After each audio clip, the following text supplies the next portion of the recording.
Media நண்பர்கள் அனைவருக்கும் முதலில் என் சார்பாகவும் எங்கள் டீம் சார்பாகவும் மனம் நிறைந்த வணக்கங்களும் நன்றிகளும்.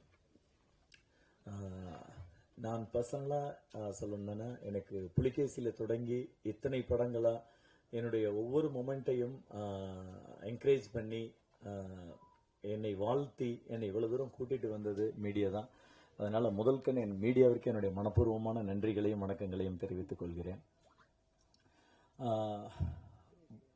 போட் இது என்னன்னா, நான் இவ்வளவு நாள் பண்ணியிருந்த படங்கள் எல்லாமே ஒரு ஃபேண்டசி காமெடி சம்திங் டிஃப்ரெண்டா அந்த மாதிரி இருக்கும். எனக்கு இதுலயும் அந்த டின்ஸ் மிஸ் ஆகாமல் ஒரு நல்ல வாய்ப்பு கிடைத்தது. இதுல என்னுடைய Maali and Maanvi movie makers producer Mithru Premkumar sir அவரை தான் முதல்ல மீட் பண்ணேன். ஸோ அப்போ அவர்கிட்ட ஒரு ½ அன் அவர் இந்த ஸ்டோரி சொன்னேன். ஸோ எனக்கு ரொம்ப மனதில் இருந்த கதை. நான் கொரோனா டயத்தில் கொஞ்சம் கசடதபரை 1.5 years முன்னால் ரிலீஸ் ஆச்சு. அந்த சமயத்தில் இதை நான் கொஞ்சம் தீவிரமாக எழுதிட்டு இருந்தேன். ஸோ அப்போ இந்த கதையை சொன்னப்போ அவருக்கு ரொம்ப பிடிச்சிருந்தது. இதோட எமோஷனல் பார்ட்டும் சரி, இந்த டிஃபரெண்ட்டும் சரி எனக்கு ரொம்ப பிடிச்சிருக்கு. இதை என்கிட்ட சொன்ன மாதிரி அதே மாதிரி எடுத்து கொடுங்கன்னு முதல் நம்பிக்கையோடு என்னை எப்படி சொல்றது ஒரு ஆசீர்வதித்து வாழ்த்தி அந்த இடத்துல தான் இந்த இதோட முதல் புள்ளி தொடங்குச்சு. ஸோ ஈவன் நானுமே இதில் ஒரு ப்ரொடக்ஷனாகவும் உள்ள ஜாயின் பண்ணியிருக்கேன் இந்த இதில். அதுக்கப்புறம் இந்த கதையை சரி ஹீரோவா யாரு பெட்டரா இருக்கும் அப்படிங்கும்போது திரு யோகி பாபு அவர்களோட தான் நான் ஏற்கனவே பேசிட்டு இருந்ததும். ஸோ அவரையுமே ஒரு முறை நான் அந்த மாதிரி கதையை சொல்றேன்னு அவர்கிட்டையும் ஒரு சின்ன அளவு தான் சொன்னேன். அவருக்கு ரொம்ப பிடிச்சிருந்தது. சார் இதை நாங்கள் கண்டிப்பாக நம்ம பண்ணுவோம், இதுக்கு என்னவோ அதை நீங்கள் ப்ராசஸ் பண்ண. ஸோ அதன் பிறகு எல்லாமே கடன் நடந்தது. முக்கியமாக இன்னைக்கு வரல சிலர், பட் அதை தாண்டி இதில் MS பாஸ்கர் சார், அப்புறம் சின்னி சார், கௌரி ஒரு முக்கியமான ஹீரோயினாவும் ப்ளஸ் ஒரு முக்கியமான அவங்க கேரக்டர் ரொம்ப அழுத்தமானதாக இருக்கும். ப்ளஸ் மதுமிதா, சாம்ஸு, அக்ஷத், சாரா, அப்புறம் இந்த ஒரு பிரிட்டிஷ்காரருக்கு ஜெர்மன் மிஸ்டர் ஜெஸ்ஸி அப்படின்னு சொல்லி அவரை கொஞ்சம் கான்டாக்ட் பண்ணி அவர் உள்ள வந்தார். அப்புறம் பாட்டி கேரக்டருக்கு கொல்லப்புலி லீலா, அவங்க அப்படி ஒரு அற்புதமான ஆர்டிஸ்ட். அவங்க வயசுக்கு அவ்வளோ டெடிக்கேட்டடாக ஒர்க் பண்ணுவாங்க. ஸோ இப்படி மாதிரி என்ன ஆர்டிஸ்டுகள் எல்லாருமே ஒரு பக்கம் சேர்ந்தோம். இன்னொரு பக்கம் டெக்னிக்கலி அப்படிங்கும்போது எனக்கு என் நண்பர் மூலமாக SR கதிர் அவர்கள் மூலமாக மாதேஷ் மாணிக்கம் இதில் ஜாயின் பண்ணார். ஸோ என்னன்னா இந்த படத்தை பொறுத்த வரைக்கும் இசையும் கேமராவும் ரொம்ப இம்பார்ட்டண்ட்டாக இருக்கும். ஏன்னா இது கடல் பற்றி எனக்கும் தெரியாது. இதுக்கு முன்னால் அந்த அனுபவம் எல்லாரை போலவும் நானும் கடல் அப்படிங்கிறது நம்ம பீச்சில் போய் கால் நினைக்கிறது அளவுக்கு தான் தெரியும். ரொம்ப போச்சுன்னா இன்னொரு 10 அடி உள்ளே போய் குளிச்சிருப்போம், அவ்வளோதான் தெரியும். பட் அதை தாண்டி எனக்கு தெரியாதனால என்னுடைய இதில் என்ன கஷ்டங்கள் வரப்போகுதுன்னு எனக்கு தெரியாது. அதனால இந்த என்னுடைய டீம் ஸ்ட்ராங்காக இருக்கணும்னு ஃபீல் பண்ணேன். ஸோ மாதேஷ் கிட்ட முதல் தடவை சொன்னப்பவே இதில் நம்ம நிறைய ஹடில்ஸ் மீட் பண்ண வேண்டி இருக்கும். ஏன்னா அப்போ நான் லொக்கேஷன் கூட பார்க்கல. ஆனால் கதையை மட்டும் நான் உட்காந்து எழுதிட்டு இருக்கேன். ஒரு டேபிளில் கதை எழுதுறது ஈஸி, பட் அதை எக்ஸிக்யூட் பண்ணும்போது அதில் இருக்க சிரமங்கள், அதை நம்ம இந்த கேன்வாஸ்க்கு கொண்டு வர்றதுக்கு வேற சில மெனக்கிடல்கள் வேணும். அது ரொம்ப கஷ்டம்னு தெரியும். ஆனால் நான் அப்போ அதை யோசிக்கல. அவங்க 2 பேரும் and art director mister T Santhanam, அவர் இப்போது நம்மிடையே இல்லை, மறைந்து விட்டார். பட் அவர் தான் இந்த படத்துக்கான பேசிக் எல்லாத்தையுமே ஒரு மாதிரி ஸ்டார்ட் பண்ணி கொடுத்தது. And editor Dinesh Ponraj. So இப்படியான டீம் எனக்கு பக்கபலமாக இருந்தது. ஸோ அதுக்கு பிறகு ஒரு கட்டத்தில் இந்த கதை எல்லாத்தையுமே முடிச்சால் என்னென்ன கதைப்படி 3 நாள் அந்த போட் உள்ள கடல்ல இருக்கு. ஸோ அப்போ காஸ்டியூமுக்கு விலையே இல்லை. எல்லாருக்கும் சிங்கிள் காஸ்டியூம். அதை தான் நாங்கள் 2ஆ 3ஆ பண்ணி அதெல்லாமே நஞ்சு தொஞ்சு போச்சு. அந்த அளவுக்கு ஆர்டிஸ்டோட கஷ்டம் அவ்வளவு இருக்குதுல. ஸோ ஒரு கட்டத்தில் ஸ்கிரிப்டை அடாப்ட் பண்ணிட்டு இதை கொண்டு போகணும்னப்ப 1943ல் இதை பிளேஸை செட் பண்ணியிருந்தோம். ஏன்னா பொதுவாகவே ஹிஸ்டரியில் நம்மளுடைய விஷயங்கள் எல்லாமே மறைக்கப்படுது அப்படிங்கிற ஒரு ஆதங்கம் எனக்கு உண்டு. சுதந்திர போராட்டத்தை பொறுத்த வரைக்கும் மும்பையையும் டெல்லியையும் சொல்ற அளவுக்கு சென்னையும் கல்கத்தாவையும் அவங்க கண்டுக்கிறது இல்லை. பட் பரவாயில்ல, நம்மளுடைய ஹிஸ்டரியை என்னன்னு பார்ப்போம் அப்படிங்கும்போது, அதுவும் குறிப்பா வந்து செகண்ட் வேர்ல்டு வார் எடுத்துட்டோம்னா 1943 ஒட்டி நம்ம வந்து அந்த செகண்ட் வேர்ல்டு வார்ல இப்போ ஈவன் எடுத்த இங்கிலீஷ் ஃபிலிம்ஸ்ல எல்லாமே கூட நான் சொல்றது டொரண்டினோவோட ஃபில்ம் ஆகட்டும், எல்லாத்துலேயுமே அங்கங்கே கொடுக்குற ரெஃபரன்ஸில் கூட செகண்ட் வேர்ல்டு வார் பற்றின ஃபிலிம்ஸில் வந்து இந்தியன்ஸே காட்டப்பட மாட்டார்கள். ஆனால் வந்து கிட்டத்தட்ட செகண்ட் வேர்ல்டு வாரில் 25 லட்சம் பேர் இறந்திருக்காங்க அப்படின்றது தான் ஒரு ரியல் தகவல். ஸோ இதெல்லாமே சேர்ந்து எனக்கு அந்த செகண்ட் வேர்ல்டு வாரில் நம்ம ஒரு கண்டென்ட் எடுக்கணும் அப்படிங்கும்போது, அப்போ வந்து சென்னையில் வந்து ஜப்பான் வந்து பாம்பு போடுறதுக்கான சமயத்தில் அந்த ஒரு 6 மாத காலம் கொடூரமான நரகமா இருந்தது அப்படிங்கிறத பத்தி நான் என்னுடைய நண்பர்கள் 2 பேர், அவர் ஸ்ரீ கணேஷ் அப்படின்னு லண்டன்ல இருக்காரு, இன்னொருத்தர் ஜெயராஜன் சொல்லி பெங்களூர்ல, 3 பேருமா அந்த தகவல்களை எடுக்க ஆரம்பிக்கும் போது அவ்வளவு கிடைச்சது. அதாவது கிட்டத்தட்ட சென்னையை விட்டு ஒரு 5 லட்சம் பேர் வெளியில போயிடுறாங்க, 70% சென்னையே காலியாக இருக்கு, மீதி இருக்கவங்களும் வந்து அந்த வேர்ல்டு வார் அப்ப வந்து குழியில் பதுங்கிறதுக்கோ அல்லது சிக்னல் வந்தா என்ன பண்ணணும்லாம் போலீஸ் சொல்லி கொடுக்குறாங்க, எந்த கவர்மெண்ட் ஆஃபீஸும் கிடையாது, அண்ட் வந்து ரேஷன் ஆர் காய்கறி இதெல்லாமே வந்து ஓப்பன் கிரவுண்ட்ல வச்சு வியாபாரம் பண்ற மாதிரியான அந்த அளவுக்கு அதுல வந்து டிஃபிகல்டிஸ் இருந்தது. ஸோ இதெல்லாம் ஒரு மாதிரி அனலைஸ் பண்ணிட்டு இதை பண்ணலாம் அப்படிங்கும்போது, அந்த சமயத்தில் இருந்த போட் வந்து துடுப்பு போட், அது 80களுக்கு பிறகே நம்ம வந்து துடுப்பு போட்டு கிடையாது. ஸோ அந்த போட்டை வந்து சந்தானம் சார் தான் வந்து கிரியேட் பண்ணாங்க, எல்லா இடத்துலையும் தேடி கடைசியில் கேரளாவில் வந்து வல்லம் போட்டுன்றது கிடைச்சது. அதுவுமே பின்பக்கம் கொஞ்சம் மாடிஃபை பண்ண வேண்டி இருந்தது. அப்புறம் ராமேஸ்வரத்தில் ஒரு போட், இது ரெண்டையும் சேர்த்து அந்த போட் வந்து பண்ணோம்.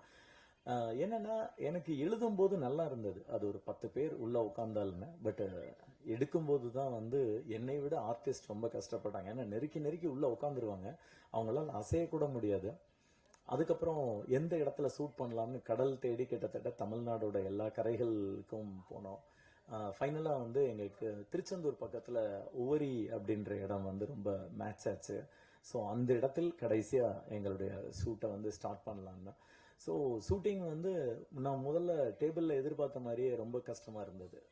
அதாவது எங்களுக்கு ஒன்றுமே புரியல. ஏன்னா நம்ம வந்து ஃபாரஸ்ட்ல ஷூட் பண்ணியிருக்கோம், மவுண்டன்ல ஷூட் பண்ணியிருக்கோம், அதெல்லாமே வந்து ஒரு கட்டத்திற்கு பின்னால் செட்டில் ஆயிடுவோம். அங்கே பூச்சிப்பட்டா இருக்கும், அல்லது அதெல்லாம் செட்டில் பண்ணிட்டா செட்டில் ஆயிடுவோம், அல்லது மலைக்கு ஏறுறதா இருந்தால் கூட ஏறும்போது கஷ்டமா இருக்கும். அதுக்கப்புறம் ஆனால் கடல்ல வந்து ஒவ்வொரு மொமெண்ட்டும் நம்மளுக்கு கஷ்டமா இருக்கும், எதையுமே தீர்மானிக்க முடியாது. மாதேஷ் வந்து ஒரு ஷாட் வைப்பாரு, அதை எடுக்கிறதுக்குள்ள ஆர்டிஸ்ட் மேலே போயிடுவாங்க, அவ்வளவு வேவ் போயிட்டு இருக்கும். எங்களுக்கும் கடலுக்கும் ஆன ஒரு ரிதம் பிடிபடுறதுக்கே ஒரு 3-4 நாள் ஆச்சு. அண்ட் வந்து எங்களுக்கு வந்து சில போர்ஷனை வந்து கரையை ஒட்டி கூட எடுப்போம், சில போர்ஷனை உள்ள கொண்டு போய் எடுப்போம். ஆர்டிஸ்டுக்கு சில பேருக்கு நீச்சல் தெரியாது, எங்களுடைய மீனவர்களை வந்து சுத்தி நீந்த வச்சிருப்போம், அவங்களுக்குலாம் தண்ணிக்குள்ளேயே இருந்து கை கால்லாம் கூட வெளுப்பாயிரும், நிறைய நேரங்களில் எக்யூப்மெண்ட்ஸ் ட்ராப் ஆயிருக்கு, இந்த மாதிரியான இது இல்லை. ஸோ ஒரு கட்டத்தில் டெக்னிக்கலி எங்களுக்கு இந்த மாதிரியான ஃப்ளா இல்லை. ஏன்னா ஒரு ஒரு சிங்கிள் செகண்ட்ல வந்து ஒரு அலை வந்துச்சுன்னா டோட்டலாக எல்லாமே மாறிடும். ஒரு ஒரு சீன் பாதி எடுத்திருப்போம், அந்த லைட்டிங் அடுத்த 2 நாளைக்கு கிடைக்காது, திரும்ப லைட் மேட்ச் பண்றதுக்கு வெயிட் பண்ணுவோம், இப்படியான கஷ்டங்கள்.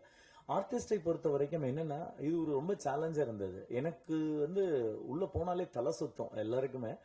அது அவங்க வந்து அதை தாண்டி பயங்கர எமோஷனலா பயங்கர காமெடியா என்னெல்லாம் பண்ணணுமோ அதை பண்ணிட்டே இருப்பாங்க. உண்மையிலே இதுல வந்து இந்த ஒட்டுமொத்த டீமோட கடினமான உழைப்பு மட்டும்தான் போட் தவிர்த்து இதுல நான் என்னுடைய பங்கு மட்டுமே கிடையாது. இதுல இருக்க ஒவ்வொருத்தருடைய உழைப்பும் வியர்வையும் அவ்வளவு இதுல கலந்திருக்கு. ஸோ ஃபைனலா வந்து இந்த இந்த கஷ்டங்களை தாண்டி ஒரு வழியா அங்க நாங்க அந்த படத்தை ஷூட் பண்ணி முடிச்சோம். ஒரு ஒரு பெரிய அனுபவமாக இருந்தது. ஏன்னா கடல் என்னை பொறுத்த வரைக்கும் அது ஒரு தனி உயிரினமா தான் பார்க்கிறேன். அது சில நேரங்களில் கோபமா இருக்கும், சில நேரங்களில் அமைதியா இருக்கும். அதை வந்து ஒரு தனியாவே ஒரு ஒரு நம்ம நாய் வளர்க்கும் போது எப்படி வந்து அதோட பல நேரங்களில் ஒவ்வொரு நேரமும் குணம் மாறும், அந்த மாதிரி கலர்ஸ். நம்ம வந்து அவுட்டோர் லொகேஷன் சொல்லுவோம், ஆனால் வந்து அதுலயே ஒரு 20 கலர் இருக்கும் காலையில தொடங்கி ஈவினிங் வரைக்கும். ஸோ இதெல்லாம் முடிஞ்ச அளவுக்கு நாங்கள் என்னெல்லாம் சந்திச்சோமோ, எங்க எக்ஸ்பீரியன்ஸ் என்னெல்லாம் இருந்ததோ அதெல்லாமே கேப்சர் பண்ணி ஒரு ஃபில்மா நாங்கள் வந்து கொண்டு வந்திருக்கோம். கண்டிப்பாக இந்த படம் வந்து சுவாரஸ்யமாக அண்ட் எல்லா விதத்திலும் உங்களை சாட்டிஸ்ஃபைட் பண்ணுற மாதிரி இருக்கும் அப்படின்னு நாங்கள் நம்புகிறோம். அண்ட் இதில் எங்களுடைய கஷ்டம்ன்றது வந்து என்னென்னா, இதில் யார் போய் எடுத்தாலும் கஷ்டம் தான், அதனால் நாங்கள் தான் கஷ்டப்பட்டோம்னு சொல்லலை, கடல்னு போனால் கஷ்டம். பட் இந்த ஒரு ஆப்பர்ச்சுனிட்டி வந்து பிரேம்குமார் சார் மூலமா எனக்கு கிடைச்சது. அண்ட் யோகி பாபு அவர்கள் ஒத்துக்கிட்டு இவ்வளவு ஆர்டிஸ்டுகள் இவ்வளவு டெக்னீஷியன்கள் எல்லாருமா சேர்ந்து பண்ணதுல கிடைச்சது. கண்டிப்பா இந்த படம் வந்து நீங்க தியேட்டர்ல பார்க்கும்போது உங்களுக்கே தெரியும், உங்க எல்லாருக்கும் பிடிக்கும்னு நம்புறோம். ஸோ எங்க டீமுக்கும் சரி எங்க எல்லாருக்கும் சரி உங்களுடைய we need your love and support. Thank you so much. ஒரு பாதி மீதியை வந்து வலசரவாக்கம்ல ஒரு சின்ன ரூமுக்குள்ள அவர் உட்காந்து மீதி பாதியை கொண்டு வரணும். ஸோ ஜிப்ரான் அவர்களோட ஒர்க் பண்றது வந்து ஒரு நல்ல ஒரு எக்ஸ்பீரியன்ஸ். அவர் வந்து ஒன்ஸ் படம் பார்க்கறதுக்கு முன்னால வேறையா பேசிட்டு இருப்பாரு, அதுலயே போயிட்டு இருப்பாரு. அதாவது ஒருத்தருடைய மைண்டை ஸ்டடி பண்ண முடியும். அவரு படம் வந்து பார்த்து உள்ள ஒர்க் பண்ணிக்கிட்டு இருக்கும் போது வந்து அவருடைய கான்வர்சேஷன் எல்லாமே வேறையா இருக்கும். ஸோ கொஞ்சம் கொஞ்சமா அந்த அந்த கதையை தன்னுள் எடுத்து அவர் மூலமா வெளியில வர்ற இது இருக்குல்ல. ஏன்னா இது ஒரு ஆங்கிள் பார்த்தோம்னா இது சிங்கிள் லொகேஷன் ஸ்டோரி அப்படின்ற மாதிரி இருக்கும். பட் அதை வந்து உடைச்சு அவர் மியூசிக்ல ஒரு கதை சொல்லி மியூசிக்ல ஒரு கிராஃப் கொடுத்திருப்பாரு. ஸோ அது ரொம்பவே முக்கியமான ஒரு பார்ட்டு. அண்ட் வந்து இது இல்லாமல் இன்னொரு 2 டெக்னீஷியன் பத்தி நான் சொல்லணும். ஒன்னு வந்து மாதேஷ் மாணிக்கம் ரொம்ப நல்லா பண்ணியிருந்தாரு. அவருடைய உழைப்பு உங்களுக்கு பார்த்தாலே தெரியும். அவரோட சேர்ந்து வந்து பாலாஜின் கலர் கிரேடிங் டிஐ பண்றாரு. அவர் வந்து என்னன்னா இன்னைக்கு இருக்க டெக்னாலஜியோட அப்டேட்டோட இந்த கதைக்குள்ள வந்து அவருடைய பங்களிப்பும் மாதேஷ் மூலமா நிறைய நடந்திருக்கு. அண்ட் வந்து மிக்சிங் வந்து சுரேன் அண்ட் அழகிய கூத்தன். அதாவது அந்த அந்த சவுண்டை வந்து நாங்க என்ன கேட்டோமோ அதை அவ்வளோ அழகா என்ஹான்ஸ் பண்ணி ஒன்னோட ஒன்று மிக்ஸ் ஆயிராம, ஏன்னா இதுல வந்து எக்ஸ்பீரியன்ஸும் முக்கியம். அப்போ வந்து எஃபெக்ட்ஸும் இருக்கணும், மியூசிக்கும் எல்லாத்தையும் வந்து ரொம்ப நல்லா பண்ணி கொடுத்தாங்க. ஸோ எங்களுடைய டீம்ல இருக்க எல்லாருக்கும் நான் பர்சனலா நன்றி சொல்லிக்கிறேன். உங்களுடைய சப்போர்ட் வேணும். Thank you so much. வந்திருக்கும் பிரஸ் அண்ட் மீடியாவுக்கு ரொம்ப நன்றி. அண்ட் ஆக்சுவலி ப்ரொடியூசர் சாரும் மேம் வர முடியல, because they had some emergency work. So அவங்க ரெப்ரசன்ட் பண்ணி தான் வந்திருக்கேன். அண்ட் படம் ரொம்ப நல்லா வந்திருக்கு. எல்லாரும் போயிட்டு கண்டிப்பாக August 2 படம் பாருங்க. You all will like it. And thanks to Chimbudeven sir, ஒரு நல்ல டைரக்ஷனில் சூப்பராக படம் எடுத்திருக்காரு. அண்ட் ஜிப்ரான் சாருக்கும் ரொம்ப தேங்க்ஸ். மியூசிக்காக சூப்பராக வந்திருக்கு படம் எல்லாமே. அண்ட் அகெயின் எல்லா ஆர்டிஸ்ட்டுக்குமே ரொம்ப thanks. Yogi Babu sir, Gowri ma'am, and MS Bhaskar sir, Sams, Madhumitha ma'am, எல்லாருக்குமே ரொம்ப தேங்க்ஸ். அகெயின் வந்திருக்கும் மீடியா பிரஸ் எல்லாருக்குமே மிக்க நன்றி. தேங்க்யூ. நன்றி. அடுத்ததாக திரு MS பாஸ்கர் அவர்கள்.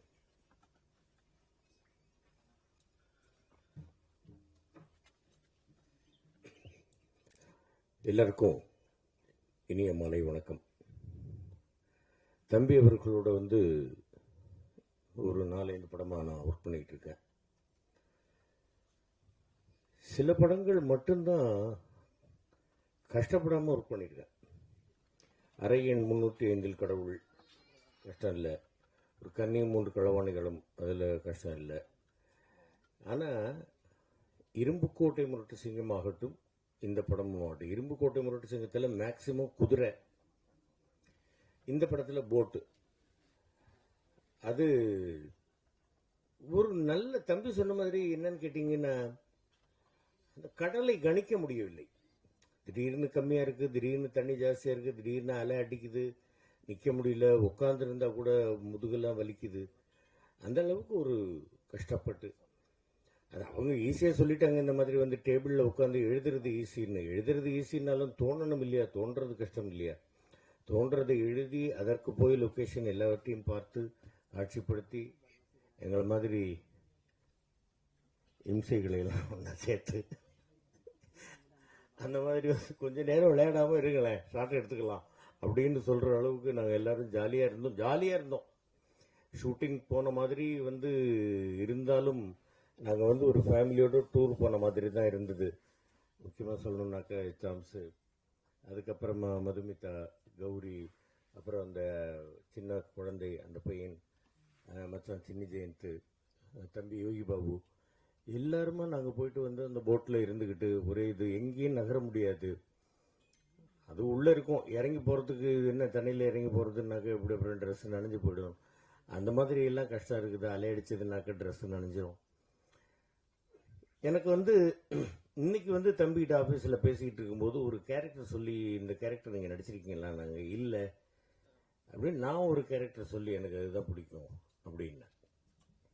இல்லை அப்படி இல்லை, உங்களுக்கு பிடிக்கிறதுங்கிறது இல்லை, நீங்கள் வந்து எந்த கேரக்டராக இருந்தாலும் நீங்கள் ஏற்று நடிக்கணும் அப்படின்னாங்க. அந்த மாதிரி இதில் வந்து எனக்கு அவர் சொல்லும் பொழுது நான் வந்து யாரை என்னுடைய குருநாதராக நான் நினைத்திருக்கிறேனோ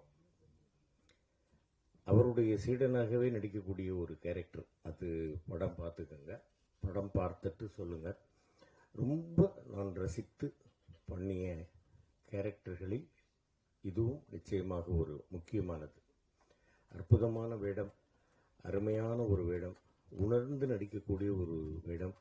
அதில் எல்லா ஆர்டிஸ்டுகளோடும் சகோதர சகோதரிகளுடைய உதவியோடும் கேமராமேன் சாருடைய ஒரு ஒத்தாசையோடும் தம்பி அவர்களுடைய ஒரு வழிகாட்டுதலோடும் ரொம்ப பிரமாதமாக இந்த கேரக்டர் வந்து ஒரு நல்ல பேர் வாங்கி கொடுக்கக்கூடிய ஒரு கேரக்டராக எனக்கு அமைஞ்சிருக்கு அப்படின்னு நான் நம்புகிறேன். ஜிப்ரான் அவர்களுடைய மியூசிக்கு டெஃபினட்டாக சொல்லணும். நான் குழந்தை கௌரிகிட்ட நான் சொல்லிக்கிட்டு இருந்தேன், ரொம்ப பிரமாதமாக இருக்குமா இந்த சாங்கு அப்படின்னு. நாங்கள் அந்த போட்டில் உட்காந்துட்டு பாடுறது. கௌரியை பற்றி முக்கியமாக சொல்லணும், எனக்கு அவங்கள பற்றி சொல்லலைன்னாக்கா பிரச்சனை. என் தம்பியோட ஜோடி, என் பையனோட ஜோடி அவங்க. அதனால் அவங்ககிட்ட போட்டு கொடுத்து, ஏன்பா கௌரியை பற்றி நீங்கள் பேசலையா அப்படின்னு அவர் ஏதாவது சொல்லுவார். ஒரு சாங் வந்து ஃபுல்லாக பிகினிங்லேருந்து எண்டு வரைக்கும் வந்து அந்த சாங்கை ப்ளே பண்ணாங்க. அதை வந்து லாங் ஷாட்டில் டேக் பண்ணாங்க. நான் ஏன்னா பேசிக்காக நான் வந்து டப்பிங் ஆர்டிஸ்ட் அப்படிங்கிறதுனால எனக்கு அது தெரியும். அந்த இன்ச்சு கூட அந்தண்ட இந்த லிப்பு விலகாமல் அந்த சாங்கை சிங் பண்ணி அவ்வளவு அழகாக அந்த ஃபேஸ், அந்த இதுக்கு எக்ஸ்பிரஷன்ஸோட அந்த ஃபேஷியல் எக்ஸ்பிரஷன்லாம் பிரமாதமாக கொடுத்து குழந்தை எல்லாருமே ரொம்ப பிரமாதமாக பண்ணியிருக்கிறாங்க. நல்லா இருக்கணும், படம் மிகப்பெரிய வெற்றி அடையணும். அதற்கு பத்திரிகை ஊடகத்துறை நண்பர்கள் எல்லாருடைய ஒத்துழைப்பும் ரசிகர்களுடைய ஆதரவும் இறைவனுடைய ஆசீர்வாதமும் வேண்டும். தம்பி அவர்களுக்கு மேலும் மேலும் அடுத்தடுத்த படங்கள் வந்து நிச்சயமாக பெரிய வெற்றியை கொடுக்கணும், படம் ஹிட்டு அப்படின்னு அடிக்கடி சொல்லிக்கிட்டே இருப்பேன் ஷூட்டிங் ஸ்பாட்டில். அந்த அளவுக்கு எல்லாருமே கஷ்டப்பட்டு உழைச்சிருக்கோம். தம்பி வந்து நான் மட்டும் வந்து என்னுடைய உழைப்பு மட்டும் இல்லை, எல்லாருடைய உழைப்பும் நாங்கள் எல்லாருடைய உழைப்பும் இருக்குது. எங்களுக்கு உழைப்பதற்கு வாய்ப்பு கொடுத்து தம்பி அவர்களுக்கும் ப்ரொடியூசர்ஸுக்கும் எல்லாருக்கும் ஜின்னிக்கும் என்னுடைய அன்பான அன்பு கலந்த நன்றிகள், வாழ்த்துக்கள். எல்லோருக்கும் என்னுடைய மாலை வணக்கங்கள். தேங்க்யூ. நன்றி சார். அடுத்ததாக ஒளிப்பதிவாளர். எல்லோருக்கும் வணக்கம். இந்த படத்துக்கு சிம்புதேவன் சார் கூப்பிட்ட உடனே சரி, எப்படியும் அவரோட எல்லா படங்களும் புது புது கதைக்களமாக இருக்கும். அரையன் முன்னூற்றி இரும்புக்கோட்டை ஆகட்டும். சரி, இந்த படம் என்ன கதைக்களம் இருக்க போகுதுங்கிற ஒரு ஆளோட தான் ஃபர்ஸ்ட் கதை கேட்க போனேன். போனோடனே ஒரு சிம்பிளாக வந்து கதை ஃபர்ஸ்ட் சொல்ல, ஒரு கடலில் ஒரு போட்டில் நடக்குது அப்படிங்கிறது மட்டும் சொல்லிட்டு ஒரு 12 பேஜுக்கு ஒரு ஸ்னாப்சிஸ் மாதிரி கொடுத்தாரு. எப்பவுமே அவரோட பொலிட்டிக்கல் சட்டையர் டைலாக்ஸுக்கு ஃபேன் நான். ஸோ அந்த 12 பேஜ் படிச்சுட்டு லொக்கேஷன் பார்க்க போயிட்டு வந்ததுக்கப்புறம் ஸ்கிரிப்ட் கொடுத்தாரு.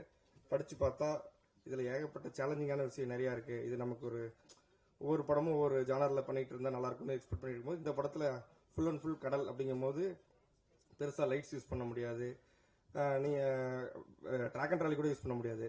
ஸோ என்ன பண்ணலாம் அப்படிங்கிறது டைரக்டரோட பிளான் பண்ணி பிளாட்ஃபார்ம்ஸ் எங்கெங்கே அடிக்கலாம் கடலில். ஏன்னா ஒவ்வொரு நாளும் ஒவ்வொரு மாதிரி அலையோட ஹைட் இருக்கும். நம்ம இன்னைக்கு ஒரு 10 அடி 12 அடி 20 அடியில் பிளாட்ஃபார்ம் அடிக்கிறோம்னா அடுத்த நாள் பார்த்தா அது மூழ்கி இருக்கும். இந்த படம் வந்து 3 ஷெடியூலாக போச்சு. 3 ஷெடியூலாக போகும்போது அது குறிப்பாக டிசம்பர் மாதத்தில் வந்து அலை அடிச்சு ஒவ்வொரு டைமும் பிளாட்ஃபார்ம் பிரிஞ்சு உடஞ்சிரும். ஸோ அதை மறுபடியும் செட் பண்ணி எடுக்கிறதே ஒரு பெரிய சவாலாக இருந்துச்சு. எல்லாரும் கஷ்டப்பட்டாங்க. இந்த படத்தில் வந்து சினிமாவில் இருக்கவங்க கஷ்டப்பட்டது நமக்காக உழைக்கிறோம். இந்த படத்தில் முக்கியமாக ஒரு குழுவுக்கு நன்றி சொல்லணும்னா, தூத்துக்குடி உபரி மீனவர்கள் கிளாட்வின், மெல்வின், தியோ, அவங்க இல்லைன்னா அந்த படம் கிடையாது. ஏன்னா நம்ம எழுதலாம் எடுக்கலாம், ஏன்னா எல்லாமே சினிமா தெரிஞ்சவங்க. அந்த மீனவர்கள் தான் வந்து ஒவ்வொருத்தரையும் கடலுக்குள்ளே இறக்கி கூட்டு போதாகட்டும், எங்கள் லைட்டில் ஏதாவது கொண்டு போய் போட்டுக்குள்ளே ஒரு க்ளோஸ் அப் எடுக்கிறோன்னா கூட நாங்கள் ஒவ்வொரு ஷாட்டுக்கும் ஒரு தெர்மாக்குள்ள எடுத்து போனால் கூட நானும் ஜாஸ்டன்ஸோ உள்ளே போக முடியாது. அந்த மாதிரி நேரத்தில் வந்து அந்த மீனவர்கள் தான் வந்து இங்கேருந்து நாங்கள் பாஸ் பண்ணி அனுப்பிச்சோம்னா இன்னொரு போட்லேயோ இல்லை நடந்து போகிற தூரம் நடந்து போயோ கொடுத்து இந்த இடத்துல அவங்களுக்கு நன்றி தெரிவிக்கணும்னு நான் நினைக்கிறேன்.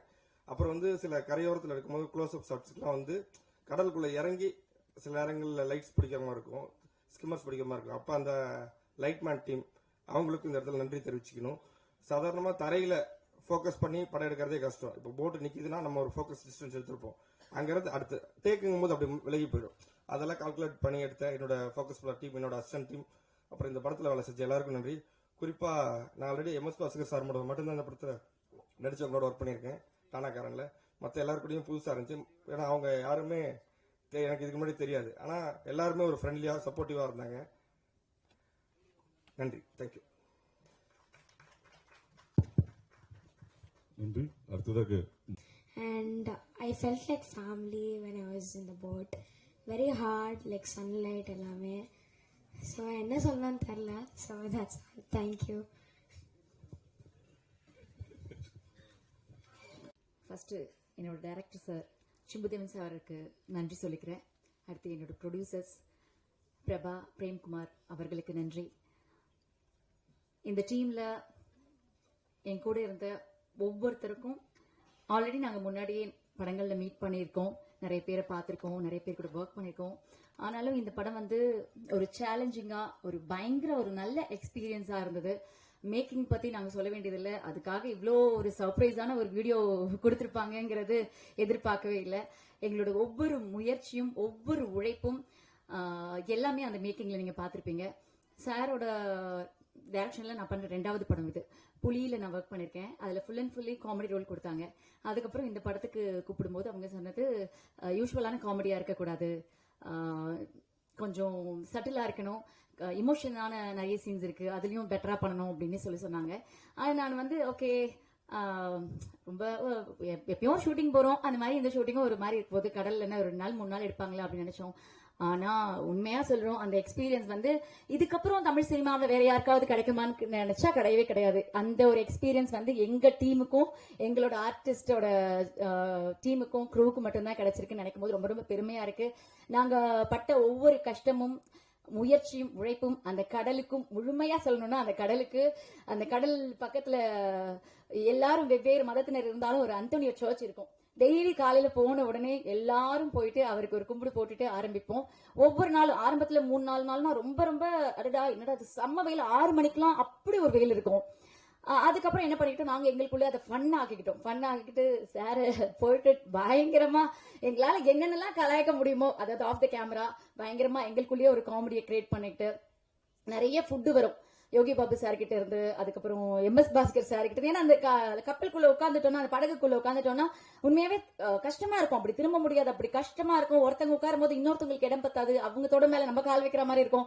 அந்த மாதிரி ஒரு நெருக்கத்துக்குள்ள தண்ணி எது கொண்டு வரனாலும் அங்கிருந்து அந்த கப்பலை பிடிச்சிட்டு இருக்க அவங்க ரொம்ப ரொம்ப கஷ்டப்பட்டாங்க, அவங்க போய் கொண்டு வரணும். ஸோ அந்த மாதிரி வரும்போது இஷ்டத்துக்கு நல்லா சாப்பிட்டுட்டு சார் போதுமா உங்க பிரேக் டைம் முடிஞ்சுதா எடுக்கலாமா அப்படின்னு சொல்ற அளவுக்கு நாங்க வந்து ஃபன் பண்ணிருக்கோம். அண்ட் இதுல வந்து அந்த பீரியட் தெலுங்கு பேசுறதுக்கு எனக்கு ரொம்ப ரொம்ப உதவி பண்ணது எம்எஸ் பாஸ்கர் சார். ஒரு அந்த கரெக்ஷன்ஸ், அந்த நடிக்கும் போதே அவ்வளோ கரெக்ஷன்ஸ், ஸ்பஷ்டமா பேசணும், இந்த இடத்துல இப்படி பேசணும் அப்படிலாம் சொல்லி கொடுத்தாரு. அண்ட் கௌரி வந்து நிறைய ஹீரோயின்ஸ் கூட ஒர்க் பண்ணிருக்கேன்.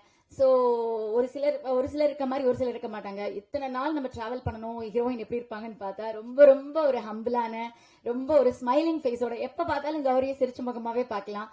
அக்ஷத் சின்ன பையன், நாங்களாவது நிறைய படம் ஒர்க் பண்ணிருக்கோம், அதோட எக்ஸ்பீரியன்ஸ் இருக்கும், பிளஸ் வந்து அந்த வெயில வந்து அக்செப்ட் பண்ணிக்கிற அளவுக்கு மனநிலை இருக்கும். அவன் வந்து விளையாடி ஒரு ஸ்கூலுக்கு போற ஒரு சின்ன பையன், அவன் வந்து அவ்வளோ ஜாலியா சார் டைலாக் கொடுங்க சார், சார் நான் டைலாகே பேசல சார் அப்படியெல்லாம் அவன் வந்து கேட்பான். அவனுக்கு அந்த கஷ்டமே எதுவுமே தெரியல. லாஸ்டா ஒர்க் பண்ண அந்த 38 hours நான் ஸ்டாப்பா ஒர்க் பண்ணிருக்கோம், அதுவும் ஒரு நல்ல ஒரு எக்ஸ்பீரியன்ஸ். அண்ட் சாம் சார், நான் நிறைய படங்கள்ல சாம் சாருக்கு ஜோடியா நடிச்சிருக்கேன். இந்த படத்துல நடந்த ஒவ்வொரு எக்ஸ்பீரியன்ஸ், பேசின ஒவ்வொரு மோட்டிவேஷனான வேர்ட்ஸ் எல்லாமே மறக்க முடியாத ஒரு நல்ல அனுபவம். அண்ட் யோகி சார், அவரு கூட, அதாவது எனக்குன்னு ஒரு சின்ன ராசி இருக்குன்னு நினைக்கிறேன், நான் யாருக்கூடயோ ஜோடியா நடிச்சு அவங்க ஹீரோ ஆயிடுவாங்க. சத்தனன் சார் கூட ஜோடியா நடிச்சு அவர் ஹீரோ ஆயிட்டாரு, சூரி சார் கூட ஜோடியா நடிச்சு அவர் ஹீரோ ஆயிட்டாரு, பாபு சார் கூட நான் எப்பவோ ஜோடியா நடிச்சிருக்கேன், கடவுள் புண்ணியத்தில் அவரும் ஹீரோ ஆயிட்டாரு. ஸோ அவரோட டிரான்ஸ்ஃபர்மேஷன் பார்க்கும்போது ரொம்ப ரொம்ப நல்லா இருக்கு. மண்டேலாவில் அவர் நடிச்ச விஷயம், இங்க நம்ம போட்ல எல்லாமே ரொம்ப ரொம்ப ரொம்ப ரொம்ப நல்லா இருந்துச்சு. ஸோ அவருக்கு நன்றி. அண்ட் இந்த ஒரு கடுமையான ஒரு போட்ல வந்து எங்களுக்கு ரொம்ப மனசு ரிலாக்ஸ் பண்ண ஒரு விஷயம்னா ஜிப்ரான் சாரோட அந்த பாடல் தான். அந்த பாடல் வந்து கௌரி மட்டும் இல்ல எல்லாருக்குமே மனப்பாடம் ஆகுற அளவுக்கு ரசிச்சோம். ரொம்ப நல்லா இருந்துச்சு அந்த பாட்டு கேட்கும் போதும் ஒவ்வொரு தடவையும் இனிமையா இருக்கு. அண்ட் மாதேஷ் சார் அதாவது டோன் இது கடலோட அந்த அது கிளைமேட் சேஞ்சஸ் அது அந்த வேவ்ஸ் எல்லாம் மேனேஜ் பண்றதை விட எங்களோட டோன் பாத்தீங்கன்னா ஒரு சேஞ்ச் ஆச்சு. போனப்போ ஒரு டோன்ல இருந்தோம். எல்லாரும் கேட்டாங்க ட்ரெய்லர்லாம் பார்த்துட்டு ரொம்ப நேச்சுரலா இருக்கு. இல்ல ரிட்டர்ன் வரும்போது உண்மையாவே நாங்க இருந்த டோனே வேற மாதிரி இருந்துச்சு. தூத்துக்குடி ஏர்போர்ட்ல ஃபெஸ்டிவல் முடிச்சு போறோம், ரிட்டர்ன் போறோம். அப்ப வந்து மாஸ்க் தான் போட்டிருந்தேன். அங்க வந்து செக் பண்றாங்களே, மாஸ்க் எடுக்க சொன்னோன்னு ஒரு லேடி போலீஸ் வந்துட்டு, மேடம் ஐயோ என்னாச்சு மேடம் உங்களுக்கு, ஏன் இப்படி ஆயிட்டீங்க அப்படின்னு கேட்டாங்க. எனக்கு ஒரு நிமிஷம் எல்லாரும் கூட இருக்கிறவங்க வந்து எனக்கு தெரியும் எல்லாரோட ஸ்கின் டோனும் மாறிடுச்சு அப்படின்னு. அதுல வந்து நான் ரொம்ப பேடா இருந்தேன்னு எனக்கு தெரியும். ஆனா இவங்க யாருமே வந்து நல்லா இருக்கு நல்லா இருக்கு நல்லா அப்படி சொல்லிட்டே இருந்தாங்க. அவங்க கேட்ட உடனே அடடா என்ன அப்படின்னு, முதல்ல போயிட்டு டாக்டரை பாருங்க மேடம். நான் சொன்னேன் இல்லைங்க ஒரு ஷூட் போயிட்டு வரோம் அதனால தான் இப்படி ஆச்சு அப்படின்னு சொல்ற அளவுக்கு. பட் அப்போ அது வந்து கொஞ்சம் ஏன்னா பெண்களுக்குனாலே ஒரு அழகு ரொம்ப முக்கியம்னு உங்களுக்கு தெரியும். அப்படி இருக்கும்போது இதெல்லாம் நாங்க ரொம்ப மேனேஜ் பண்ணி எல்லாருமே நிறைய எஃபர்ட்ஸ் போட்டிருக்கோம். ஸோ இந்த படம் ஆகஸ்ட் 2ஆம் தேதி வருது. உங்க எழுத்துக்கள் உங்களோட வார்த்தைகள் எல்லாமே எங்களுக்கு வெற்றியை தரணும். தொடர்ந்து இந்த மாதிரி சார் நிறைய படங்கள் டைரக்ட் பண்ணணும், நாங்க அவங்க படத்துல நடிக்கணும். ஸோ எல்லாரும் ஆகஸ்ட் 2ஆம் தேதி படம் பார்த்துட்டு உங்களோட நல்ல கருத்துக்களை சொல்லுங்க. Thank you so much. நன்றி. அடுத்ததாக திரு சாம்ஸ் அவர்கள். என்னுடைய அன்புக்குரிய இயக்குனர், பாசத்துக்குரிய இயக்குனர், என்னுடைய ஃபேவரைட் இயக்குனர் சிம்பு தேவன் சாரோடு நான் இணையும் 3வது படம்.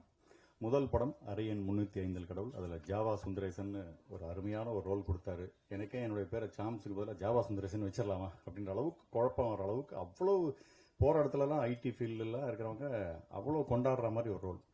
அடுத்தது இரும்பு கோட்டை முரட்டு சிங்கம், ஒரு டிரான்ஸ்லேட்டர் ரோல், லீன்ற ஒரு கேரக்டர் கொடுத்து அற்புதமான ஒரு ரோல். இன்றைக்கும் அதை நினச்சி என்னை பாராட்டிட்டு இருக்கிறப்ப எனக்கு அவ்வளோ சந்தோஷமாக இருக்குது. 2 படம் லட்டு மாதிரி இப்படி கொடுத்துருக்காரு. 3வது படம் அதையும் தாண்டி இந்த லால் சேட் அப்படின்ற ஒரு கேரக்டர் இந்த 2 விட இன்னும் பேசப்படும் அப்படின்னு நான் நம்புகிறேன். இந்த அற்புதமான ரோல் கொடுத்ததுக்காக சிம்பு தேவன் சாருக்கு என்றென்றும் என் நெஞ்சார்ந்த நன்றிகள். இந்த படத்தோட சில விஷயங்கள்லாம் சொல்லணும்னு ஆசைப்பட்றேன். படத்துக்கு ரெடியாகி ஃபர்ஸ்ட் எடுத்தோன்னே ஃபர்ஸ்ட் டே ஷூட்டிங் ஒவ்வொரையில் கடற்குள்ளே போயாச்சு. நான் மதுமிதா எல்லாரும் ஃபுல்லாக ரிசப்ஷனுக்கு போகிற மாதிரி ஜம்முன்னு பளிச்சுன்னு அப்படி வந்து நின்றுட்டு இருக்கோம். என்ன இப்படி வரீங்க, சீன் 23 இப்படிதான் இருக்கும், காற்று அடிச்சிருக்கு புயல் அடிச்சிருக்கு, ஒரு நாள் சாப்பிடாம இருந்திருக்கீங்க கலைங்க. அப்படியா சார்? உடனே அப்படி தலையை லேசாக களைச்சி விட்டு பொட்டை லேசாக அழிச்சு விட்டு இப்படின்னு அது கண்டினியூஸாக ஒரு படம் ஃபர்ஸ்ட் டே செகண்ட் டே அப்படின்னு எடுத்துகிட்டு போனால் பரவாயில்ல. டைரக்டர் டிபார்ட்மெண்ட் எப்படி இதை மேட்ச் பண்ணாங்கன்னே தெரில. திடீர்னு சீன் 23, திடீர்னு சீன் 55, திடீர்னு சீன் 76. ஒரு ஸ்டேஜில் என்ன பண்ணுறது எது பண்ணுறதுன்னு தெரியல. எதில் பொட்டு வச்சோம் எதில் பொட்டு வைக்கல, எதில் தலையை களைச்சி விட்டோம். அப்புறம் போக பிடிபட்டுருச்சு. நேராக உள்ளுறேன், சீன் நம்பர் 55 லைட்டாக ஒரு அலன்ஸ் ரெடியா, ஓகே உள்ளே போங்க அப்படின்னு. சீன் நம்பர் 1 இந்த பார் பளிச்சுன்னு வரேன் அப்படின்னு சொல்லி பளிச்சுன்னு. இந்த மாதிரி ஆரம்பமே ஒரு ரணத்தில் இருக்கு. எங்களுக்கு ஈஸி சின்னதாக ஒரு அட்ஜஸ்ட்மெண்ட். ஆனால் அந்த டைரக்டர் டிபார்ட்மெண்ட் அந்த மொதல் சீனில் அந்த போட்டில் எந்தெந்த இடத்துல என்னென்ன இருந்தது உடனே ஒரு ஃபோட்டோ அதை எடுத்து அதை மெயின்டைன் பண்ணி அதை கண்டினியூட்டியை பண்ணுறதுக்குள்ள மேசிவ் ஒர்க் பண்ணியிருக்காங்க. அது கண்டினியூஸாக எடுத்திருந்தா இந்த கஷ்டம் இருந்திருக்காது. அது வேற சில சூழ்நிலையால இப்படி எடுக்க வேண்டியதாக போச்சா. அதனால அவ்வளோ கஷ்டப்பட்டு அதை எடுத்திருக்காங்க. அந்த டைரக்டர் டிபார்ட்மெண்ட்டுக்கு பெரிய ஹேட்ஸ் ஆஃப் நான் சொல்லுவேன். அடுத்தது இந்த படத்துக்குள்ள உள்ள போயாச்சு. உள்ள போனா போட்டுக்குள்ள உட்கார ஆரம்பிச்சா ஏற்கனவே எனக்கு வாமிட் பிரச்சனை எல்லாம் இருக்கு. ஆல்ரெடி ஒரு படத்துல நடிச்சு ஒரே ஒரு நாள் ஷூட்டிங்லேயே மொத்த வாந்தியும் எடுத்திருக்கேன் நான்.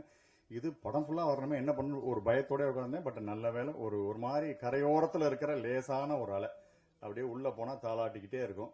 நடிக்க 3 வேளையும் பொங்கல் போட்ட மாதிரியே இருந்தது எனக்கு. அப்படியே அவர் எப்போ சொல்றாரோ அப்போ எந்திரிச்சு ஷார்ட் அப்படின்னு அப்படியே நைட்டு அப்படியே ரூம்ல போய் படுத்தா எங்களை அறியாமே ஏதோ ஆடிக்கிட்டே இருக்கிற மாதிரியே இருந்தது. ஸோ அந்த அளவுக்கு ஃபீல் எங்களுக்கு அந்த படத்தோட இதுல இருந்தது. இந்த மாதிரி சுவாரஸ்யமான அனுபவங்களோட இந்த படம் நடந்துட்டு இருந்தது. இதுல குறிப்பிட்டு சொல்ல முடியாத சில விஷயங்களை சொல்லணும்னு ஆசைப்படுறேன். இந்த படத்துல என்னை பிரமிக்க வைத்த இருவர், ஒன்று சிம்பு தேவன் சார் அண்ட் அவருடைய கற்பனைக்கு தீனி போட்ட ப்ரொடியூசர் சார்.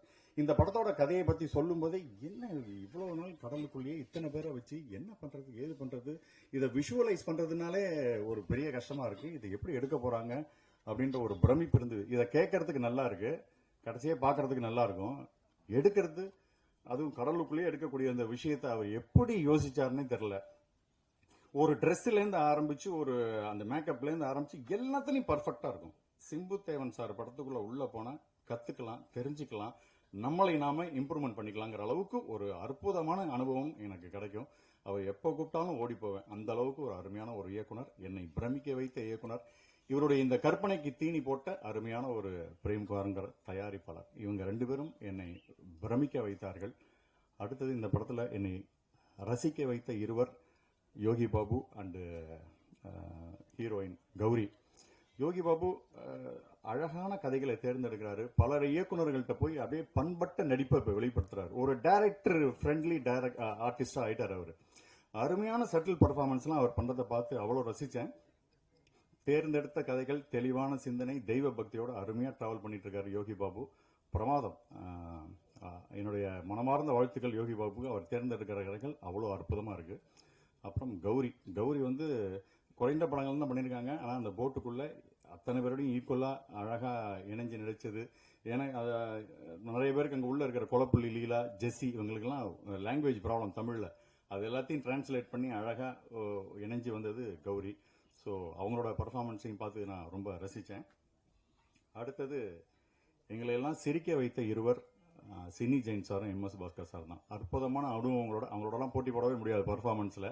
பட் அவங்களோட அருமையான எக்ஸ்பீரியன்ஸில் சொரிஞ்சு எங்கள்கிட்ட சொல்லி, இந்த மழையிலையும் இந்த வெயிலையும் எங்களெல்லாம் கஷ்டப்படாமல் அப்படியே நாங்கள் கலகலன்னு சிரிச்சுக்கிட்டு அந்த போட்டுக்குள்ளே உட்காந்துருக்கும் போது இந்த கஷ்டங்கள்லாம் தெரியாமல் அற்புதமான தங்களுடைய அனுபவங்களை பகிர்ந்து அப்படியே அவ்வளோ சிரிச்சு வேலை பார்த்தோம். ஸோ டைரக்டர் கூட கொஞ்சம் கடுப்பாக இருக்கும், கொஞ்சம் ஷார்ட்டுக்கு வரீங்களாமா அப்படின்னு கெஞ்சுற அளவுக்கு அவ்வளோ காமெடிகள், அவ்வளோ இது சொல்லியிருக்காங்க. அருமையான விஷயம். அடுத்தது என்னை வியக்க வைத்த இருவர், கொலப்புள்ளி லீலாவும் ஜெஸியும். இவங்க 2 பேருக்கும் லாங்குவேஜே தெரியாது. பட் ஆனால் இந்த தமிழ் ஆட்களோட சேர்ந்து என்ன நடக்குது ஏது நடக்குதுங்கிறத கேட்டுக்கிட்டு அற்புதமாக இணைஞ்சு வந்து அருமையாக நடித்தாங்க அவங்க. They are all very great. அடுத்தது என்னை துடிக்க வைத்த இருவர், மதுமிதா அண்ட் ஷாரா. என்னன்னா நடிக்கிறதுக்காக துடிக்க வச்சாங்க. நாம அமைதியாக இருந்துட்டு அவங்க தூக்கி சாப்பிட்ருவாங்க போல இருக்கு. ஏன்னா ஷாரா விதவிதமாக காமெடி ரோல் பண்ணாலும் இந்த படத்தில் அவ்வளோ அப்படியே சட்டிலாக பர்ஃபார்மன்ஸ் பண்ணுறாரு. தூக்கி சாப்பிட்ருவார் போல இருக்கு. மதுவா அவங்க கை குழந்தையோட வந்து அந்த ஸ்பாட்ல கஷ்டப்பட்டு இருக்காங்க. இருந்தாலும் ஷாட்டுக்கு ரெடினஸ் அப்படி டான் வந்து அப்படி நிக்கிறது என்ன, ஜூட்டா வந்து நிக்கிறது என்னன்னு, ஐயோ இந்த பொண்ணு தூக்கி சாப்பிட்ரும் போல இருக்கேன்னு சொல்லி இவங்க கூட போட்டு நம்மளை துடிப்போடே வச்சிருந்தது அவங்கன்னு நான் சொன்னேன். அது மிகையில் அற்புதமான நடிப்பை வெளிப்படுத்திருக்காங்க. அடுத்தது என்னை யோசிக்க வைத்த இருவர், இந்த குட்டி பையனும் சுண்டலியும். இந்த படத்துல அந்த குட்டி பையன் த்ரோட் எங்க கூட வந்துட்டு இவ்வளோ, அதாவது சின்ன எக்ஸ்பீரியன்ஸ்லேருந்து பெரிய எக்ஸ்பீரியன்ஸ் இருக்கிற பெரிய ஆட்களோட சேர்ந்து அந்த பையன் நடிச்சிருக்கான். அவனுக்கு இப்பவே பல லாங்குவேஜ் தெரியும். அழ சொன்னா கிளிசரினே இல்லாமல் அந்த பையன் அழுவான். ஸோ அப்படி ஒரு நடிப்பை வெளிப்படுத்தக்கூடியவன். பிற்காலத்தில் பெரிய ஹீரோவாக அந்த பையன் வருவான்னு நான் இன்னைக்கு வாழ்த்துறேன். அதே மாதிரி சுண்டலி, இத்தனை பேருக்கு நடுவில் அழகான ஒரு சுண்டலி நடிச்சிருக்கு. வழக்கமாக சுண்டலினா ஜம்ப் பண்ணி தாவி குதிச்சு அங்கங்கே ஓடும். அந்த சுண்டலையும் பொங்கல் போட்ட மாதிரியே வரும். ஸோ வான்னு கூப்பிட்டா வரும், தோல்ல ஏறினா தோல்ல ஏறிடும். அப்படியே அமைதியாக நிதானமாக பாம்பு மாதிரி பரமெடுத்துட்டு இருக்கும். அது அந்த மாதிரி ஒரு அமைதியான ஒரு எலி. ஸோ 2 பேரும் என்னை என்னை யோசிக்க வைத்த இருவர். அடுத்தது என்னை மயக்க வைத்தது அந்த படகும் அந்த கடலும். சும்மா அழகான ரம்மியமான ஒரு சூழலில் அற்புதமான ஒரு செட்டப்பு அருமையாக இருந்தது. ஸோ இதற்கு பிறகு என்னை சிலிர்க்க வைத்த இருவர், ஜிப்ரான் சாரும் அண்டு ஒளிப்பதிவாளர் மாதேஷ் சாரும். ஸோ இயக்குனரோட அந்த கற்பனையை ஒளி வடிவத்திலையும் அழகாக கொண்டு வந்து அப்படியே கொண்டு வந்து திரையில அண்டு உணர்வு பூர்வமாக கொண்டு வந்து கொடுத்துருக்காங்க. They are all great. அட்டகாசமாக ஒர்க் பண்ணியிருக்காங்க.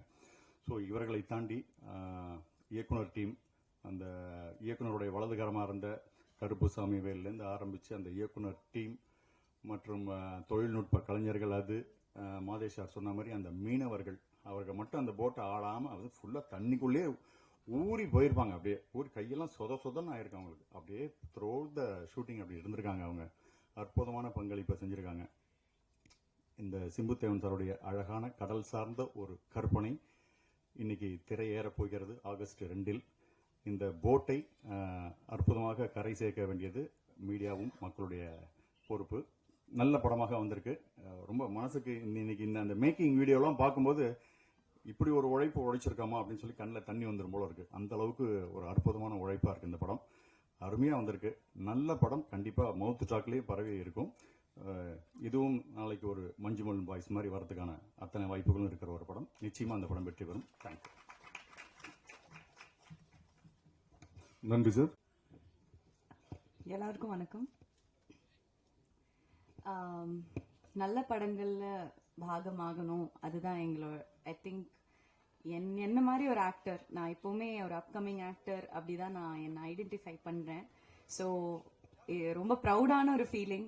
எல்லாரும் சொன்ன மாதிரி நாங்க ஒரு ஃப்ளோல பண்ணிட்டோம். கஷ்டம் இருந்தது, சேலஞ்சஸ் இருந்தது, ஆனா நாங்க என்ஜாய் பண்ணிட்டோம், முடிச்சிட்டோம். எக்ஸைட்டடா இருந்தோம் இந்த படம் ரிலீஸ் ஆகுறதுக்கு. August 2 எங்க படம் ரிலீஸ் ஆகுது. அந்த மேக்கிங் வீடியோ பார்க்கும்போதே ரொம்ப ஒரு ப்ரௌட் ஃபீலிங் இருந்தது. சில டைம் யோசிப்போம், இந்த ப்ரொஃபஷன் இல்ல அந்த ஒரு என்ன சொல்றது, அந்த ஹசில், அந்த டெய்லி அந்த ஒரு இதுல போகும்போது நம்ம சில டைம் மறப்போம். ஆனா இப்படி இருக்கிற மொமெண்ட்ஸ்ல தான் நம்ம அது நமக்கே ஒரு reminder that why we are doing what we are doing. இது ஒரு ட்ரூ பேஷனா ஒரு லிவிங் எக்ஸாம்பிளா காட்டினதே சிம்புதேவன் சார் தான். Thank you for this opportunity. இங்க இருக்கிற எனக்கு தெரிஞ்சு எல்லாருமே அவர் கூட ஒர்க் பண்ணியிருக்காரு இல்ல, ஆனா என்ன செலக்ட் பண்றதுக்கு நான் ரொம்ப ஆனர்டா இருக்கேன். இந்த ஒரு லக்ஷ்மின்னு சொல்லிட்டு ஒரு சமத்தான ஒரு கியூட்டான ஒரு கேரக்டர் என்கிட்ட கொடுத்தாரு. என்னால இது பண்ண முடியும், அந்த நம்பிக்கை அதுவே ஒரு பெரிய விஷயம். பிகாஸ் நான் ஆனஸ்டா சொல்லிட்டேன் சார், நான் தமிழ் பொண்ணு இல்ல, கேரளா பொண்ணு, இங்க வளர்ந்துருக்கேன், அதனால ஓரளவுக்கு தமிழ் பேசுவேன். ஆனா நீங்க சொல்ற அந்த செந்தமிழ் இல்ல அந்த அளவுக்கு எனக்கு பேச முடியுமா, அது வேற அந்த பிராமின் ஸ்லாங்கோட, எனக்கு அந்த ஒரு டவுட் இருந்தது. ஆனா அவரு ஒன்னும் பிரச்சனை இல்லை கௌரி, நீங்க வாங்க, will take care of you. Akshat சொன்ன மாதிரி I felt very safe on that boat. இங்க இருக்கிற யார்கிட்டயும் நான் இதுக்கு முன்னாடி ஒர்க் பண்ணதில்ல, பட் அந்த ஒரு 10 பேரோட energy, it was like magic. அது எப்படி நாங்க ஒரு யுனைட்டடா இருந்தோம் த்ரூ அவுட்.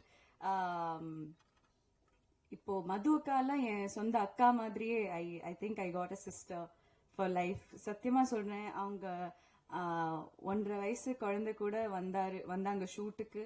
ஆனாலும் ஷீ சோ எனர்ஜெட்டிக். 5 மாசம் அந்த அப்போ இப்போ 1.5 வயசு ஆச்சுன்னு நினைக்கிறேன், வளர்ந்துட்டான். பட் ரொம்ப ப்ரௌடா இருந்தது as a woman to see her perform.